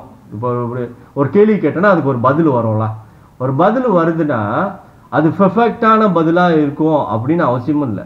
ஆனால் மொத்த மனுஷனுக்கும் எனக்கும் என்ன வித்தியாசம்னா, இந்த மாதிரி சக்கரெல்லாம் ஆன் பண்ணுறப்போ நம்மளோட ஃபுல் பொட்டென்ஷியலில் நம்ம ஃபங்க்ஷன் பண்ணுறப்போ நம்மளுக்கு வந்து சில இன்ஃபர்மேஷன்லாம் வரும். ஓகே. நம்ம வந்து இப்போ ஞானம் அடையாதனால, முக்தி அடையாதனால நம்மளுக்கு நிறையா விஷயம் வந்து குழப்பத்தில் இருப்பேன். நான் அப்போ என்ன மாதிரி ஒரு அறவேக்காடுன்னு வச்சுங்களேன். இப்போ என்ன மாதிரி ஒரு அறவேக்காடுலாம் வந்து ஒரு குழப்பத்தில் இருப்போம். இருந்தாலும் நார்மல் பர்சனோட நம்மளுக்கு கூட இன்ஃபர்மேஷன் கிடைக்கும். அந்த பிரபஞ்சத்துலேருந்து சரி, காட்கிட்டேருந்து சரி, நம்ம சில இன்ஃபர்மேஷன் கிடைக்கும். ஸோ இந்த மாதிரி இன்ஃபர்மேஷனை வச்சுட்டு அது எந்த அளவுக்கு உண்மை இருக்குது, நம்மளுக்கு ஒரு தகவல் கிடைச்சிருச்சு. ஓகே. இப்போ நான் ஒரு ஹியூமன் ரைட் ஆக்டிவிஸ்டாக செயல்படுறேன், மக்கள் உரிமையை காப்பாற்ற முயற்சி பண்ணுறேன். அப்போ எனக்கான இன்ஃபர்மேஷன் வரும். இவனுக்கு எப்படி சுத்தல விட்றானுங்க, கவர்மெண்ட் இப்படி சுத்தல விட்றான்னு எனக்கு இன்ஃபர்மேஷன் ஆட்டோமேட்டிக்லி வரும் எனக்குள்ளார. வரப்போ அதை நான் முழுசாக நம்ப முடியாது. ஏன்னா அந்த இன்ஃபர்மேஷன் மேபி நான் வந்து தப்பாக ப்ராசஸ் பண்ணியிருப்பேன் ஒரு வேளை. ஓகே. அங்கே தான் வந்து ஞான யோகா பாய்க்கணும். ஞான யோகா பாய்க்கிறப்ப நம்மளுக்கு உண்மையாக தெரிஞ்ச பிறகு தான் அது உண்மை. அது வரைக்கும் நான் அந்த இன்ஃபர்மேஷனை எங்கே வச்சுருப்பேன்னா ஒரு டவுட்டுக்குள்ளே வச்சுருப்பேன். இது உண்மையாக இருக்கலாம், உண்மையாக இல்லாமல் இருக்கலாம். ஆனால் அந்த வந்த இன்ஃபர்மேஷனை அண்டர் எஸ்டிமேட்டும் பண்ண மாட்டேன், இதை வெரிஃபை பண்ணணும். அதனால தான் என்னோட ஆக்ஷன்லாம் அப்படி இருக்கும். அதனால தான் இந்த கிறுக்கனுங்க என்னை பைத்தியம்னு சொல்கிறாங்க. இவன் எங்கேருந்து கண்டுபிடிக்கிறான்? நம்ம எந்த பிளான் போட்டாலும் மக்கள்கிட்ட போய் இப்படி தான் நடக்குது போல். நீங்கள் பார்த்தீங்கன்னா நான் வீடியோ போட்டு சொல்லுவேன், இவனுங்க இப்படி தான் செஞ்சுட்டு போகிறானுங்க, இப்படி தான் நடத்துகிறானுங்க நாட்டை, உங்களை இப்படி தான் ஏமாத்துறானுங்க போல். எப்படி சொல்கிறேன்னா, இப்போ எனக்கு மேலே உள்ள கிரான் சக்கரெல்லாம் திறந்ததுனால எனக்கு இன்ஃபர்மேஷன் கிடைக்கும். இதில் ஒளி மாற வேண்டாம், உள்ளுக்கு என்ன நடக்குதுன்னு சொல்கிறேன்னு. அப்போ இன்ஃபர்மேஷன் கிடைக்கிறப்போ நான் வந்து அதை எப்படியாவது ஒரு வெரிஃபை பண்ணணும். அதை வந்து நான் ஃபைனலைஸ் பண்ணல. ஆஃப்கோர்ஸ் இட்ஸ் டவுட், அது உண்மையாக இருக்குன்னு அவசியம் இல்லை. ஓகேவா. ஏன்னா நான் எக்ஸ்பர்ட் இல்லை. இப்போ என் குரு வீட்டெலாம் கேட்டால் நான் கேட்பேன், உங்களுக்கு எப்படி தெரியுது அங்கே என்ன நடக்குதுன்னு உங்களுக்கு எப்படி தெரியுதுன்னு. அப்போ என் குரு என்ன சொல்கிறாங்கன்னா, இப்போ அவங்க ஒரு கேள்வி கேட்டாங்கன்னா இதில் என்ன நடக்குது, இவங்க என்ன செஞ்சிட்டாங்க அப்படின்னு கேட்குறப்ப அவங்க மின்னுக்கு ஒரு ஸ்க்ரீனே ஓப்பன் ஆகும்னு சொல்கிறாங்க. ஒரு வீடியோ ஒரு ஸ்க்ரீன் ஓப்பன் ஆகி அங்கே என்ன நடந்துச்சு அப்படியே படமாக பார்க்க முடியும் அப்படி சொல்கிறாங்க என்னோட குரு லோகமாதான்னு சொல்கிறேன்னு. அப்போ அவங்களுக்கு இருக்கிற ஞானத்துக்கு இப்போ லட்சி உரிமை கட்சியோட சாம்பிளே வச்சுக்கோமே, எனக்கு ஒரு டவுட், எனக்கு இன்ஃபர்மேஷன் வருது, இந்த மாதிரி என்னமோ ஏமாத்துறானுங்க போல, அவனுங்க செயல்பாடு பார்க்குறது அப்படின்னு சரி, லாஜிக்கல் ஆங்கிளில் பார்க்குறப்பையும் சரி, அவனுங்க ஆக்ஷனை பார்க்குறப்பையும் சரி, எனக்கு கிடைக்கிற இன்ஃபர்மேஷன் பார்க்குறப்ப ஒரு சந்தேகம் வந்துருச்சு. அப்போ வந்து அந்த சந்தேகத்தை வெரிஃபை பண்ணுறதுக்கு நான் பேங்க் ஸ்டேட்மெண்ட் அவன்கிட்ட கேட்குறேன் உரிமை கட்சிக்கிட்ட. அப்போ கேட்குறப்ப அவன் ஓடுறான். இப்போ அதுக்கடுத்த வீடியோ நான் அதான் செய்வேன். புகவாம் நகர் ஆட்ட இந்த கேஸ் ஃபேக்டர் சொல்லிட்டு, ஜம்ரி நோட் கேஸ் ஃபேக்டர் சொல்லிட்டு நான் அடுத்த வீடியோ உரிமை கட்சி செய்கிற சேட்டையை சொல்லுவேன், ரிவீல் பண்ணுவேன். ஓகேவா. ஆனால் எப்படி என்னால் துரத்த முடிஞ்சிச்சு இந்த உரிமை கட்சியை?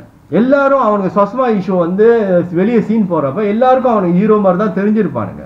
ஆனால் இந்த ஹரிதாஸ்னு ஒருத்தனுக்கு மட்டும் எப்படி டவுட் வந்துச்சுன்னா இதுதான் அந்த கிரவுன் சக்கரோட பவர். அவனுக்கு மேலே ஏதோ ஒன்று என்கிட்ட காட்டி கொடுத்துருது. அப்போ காட்டி கொடுத்தோடனே நானும் வந்து நான் பெரிய ஞானி மாதிரி இல்லாமல் என் குரு மாதிரி எனக்கு ஸ்க்ரீன் ஓப்பன் பண்ணாது. அதே என் குரு கிட்ட இந்த இன்ஃபர்மேஷன் போனுச்சுன்னா அந்த ஸ்க்ரீன் ஓப்பன் பண்ணி அவனுக்கு அந்த டொனேஷன் காசு திருடிருக்காங்க இல்லையான்னு தெரிஞ்சிடும் என் குருக்கு. ஆனால் அது வந்து லீகலி அதை எவிடன்ஸாக யூஸ் பண்ண முடியாது. ஆனால் இன்வெஸ்டிகேஷனை தொடரலாம். பேங்க் ஸ்டேட்மெண்ட் பார்த்தா மாட்டிக்குவானுங்க, சீட்டிங் பண்ணியிருந்தா மாட்டிக்குவானுங்களா? ஓகே. ஸோ இப்போ இந்த மாதிரி ஒரு மாதிரியான இந்த மாதிரி சக்கரா ஆக்டிவேட் பண்ண ஆக்டிவிஸ்ட் உங்கள்கிட்ட இருக்கிறனால உங்களுக்கு என்ன அட்வான்டேஜ்னா, இப்போ எனக்கு வந்து இந்த மாதிரி இன்ஃபர்மேஷன் வரப்போ நம்ம அதை கிளற ஆரம்பிக்கிறப்ப நம்ம அவனுங்க ஓடுனா கூடியும் இப்போ எவிடன்ஸே காமிக்காமல் ஓடுறானுங்க, பேங்க் ஸ்டேட்மெண்ட் காமிக்காமல் ஓடிட்டு இருக்கானுங்க அவங்க. அப்போ அவனுங்க ஓடுனா கூடி நம்மளுக்கு சந்தேகம் கூட வந்து அவங்களை தூக்கி போடுறதுக்கான நம்மளுக்கு ஒரு சந்தேகம் படுறதுக்கான வாய்ப்பு கிடைச்சதுல அது கிடையாது. நம்மளால ப்ரூஃப் பண்ண முடியலனாலும் சந்தேகப்படுறதுக்கான சாலிட்டான ஒரு வாய்ப்பு சூழ்நிலை உருவானுச்சுல. ஓகே. ஸோ இந்த மாதிரி விஷயத்தெல்லாம் ஆன்மீகம் வந்து நிறைய நம்மளுக்கு ஹெல்ப் பண்ணும் லைஃப்பில். ஓகேவா? நம்ம லைஃப்பை வந்து ஒரு என்ன சொல்கிறது, உண்மையான வாழ்க்கையை வாழ முடியும். இப்படி ஏமாந்து போய் வாழணும்னு அவசியம் இல்லை. ஓகே. அதுக்கு தான் நீங்கள் ஒரு ஃபுல் பொட்டென்ஷியலுக்கு நீங்கள் போகணும். உங்களோட சிஸ்டம் தான் ஆன் பண்ணணும். ஓகே. இந்த நாட்டுடைய அரசியலில் உள்ள பிரச்சனை, இந்த ஊழல் பிரச்சனை, சமூகம் இல்லாத பிரச்சனை, இந்த பிரச்சனைக்கும் நான் சொல்யூஷன் செய்ய முடியும்.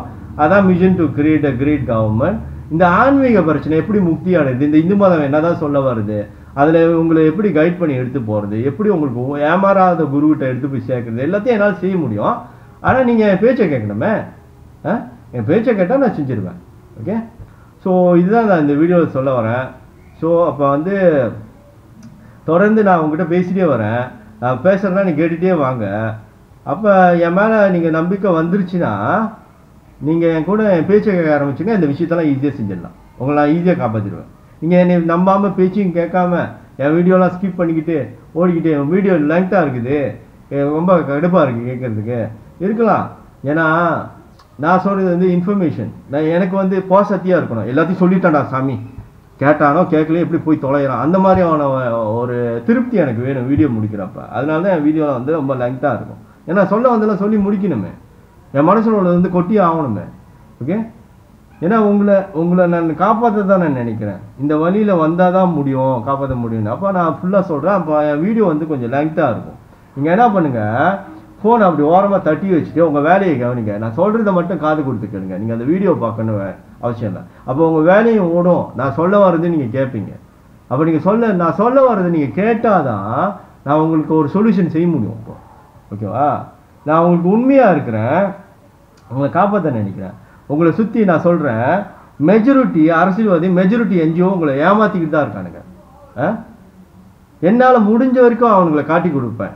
ஓகேவா? எவ்வளோ பேரால் என்னால் ப்ரூவ் பண்ண முடியாது, நம்மளுக்கு அந்த மாதிரியான சூழ்நிலை அமையாது. இப்போ உரிமை கட்சிக்கெலாம் ஓரளவுக்கு அமைஞ்சனால நான் அவங்க அப்படியே ஸ்டாப் பண்ண பார்க்குறேன் புந்து. ஓகேவா? எல்லா நேரத்திலும் நம்மளுக்கு அந்த சூழ்நிலை அமையாது. நம்மளுக்கு எப்படியா இருந்தாலும் ஒரு வெரிஃபிகேஷன் பண்ணி ஆகணும். அதுக்கு தான் அந்த mission to create a great government ஒரு சிஸ்டம் டெவலப் பண்ணி ஆகணும். இவனுங்களாம் வெரிஃபை பண்ணணும். இல்லைன்னா இப்படியே தான் பொய்யை சொல்லி சொல்லி சொல்லி சொல்லி கட்டவனுங்க நுழைஞ்சிருவானுங்க. நீங்கள் எனி டைம் நீங்கள் ஓட்டு போடுறப்ப மெஜாரிட்டி பார்லிமெண்ட் மெம்பர் 222 பேர் இருக்கானுங்களா, அதில் எனி பாயிண்ட் மெஜாரிட்டிக்கு மேலே கட்டவனுங்களை சூஸ் பண்ணிங்கன்னா நாடு நாசமாக போயிடும். அவ்வளோ ரிஸ்க் இருக்குது இந்த மக்களாட்சியில். மக்களாட்சியை கேர்ஃபுல்லாக ஹேண்டில் பண்ணணும். ஓகேவா? இதெல்லாம் கேர்ஃபுல்லாக ஹேண்டில் பண்ணணும். ஓகே. என்னோட அட்வான்டேஜ் பார்த்தீங்கன்னா எனக்கு ப்ரோக்ராமிங் நாலேஜ் தெரியும். ஓகே. என்கிட்ட குறிப்பிட்ட ஆன்மீக சக்தி இருக்குது. ஓகே. என்கிட்ட வந்து லா நாலேஜ் இருக்குது. ஓகே. இதெல்லாம் எப்படி வந்துச்சுன்னா கடவுள் என்னை வந்து நான் கடந்து வந்த பாதை அப்படி இருக்குது. ஓகே. என்னுடைய நம்பிக்கை என்னன்னா, கடவுள் வந்து என்னை வந்து ஒரு ட்ரெயின் பண்ணியிருக்காரு உங்களை சேவ் பண்ணுறதுக்கு. இந்த ஊழல் அரசாங்கத்துக்கிட்டேருந்து சேவ் பண்ண தான் கடவுள் என் வாழ்க்கையை நான் மேக்சிமம் கஷ்டப்பட்டிருக்கேன். பல வருஷமாக நான் கஷ்டப்படுறேன். எனக்கு தெரிஞ்சு நான் ஒரு 9 வயசுலேருந்து நான் கஷ்டப்படுறேன். ஓகேவா? எங்கள் அம்மா வந்து நீ வந்து ரொம்ப பாசமாக பார்ப்பாங்க.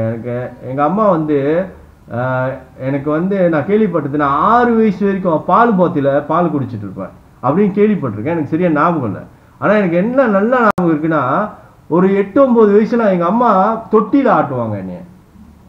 பிள்ளை பேபி தொட்டி இருக்க தொட்டியில் போட்டு ஆட்டுவாங்க எனக்கு 7-8 வயசுக்கு மேலே ஆகிற வரைக்கும்.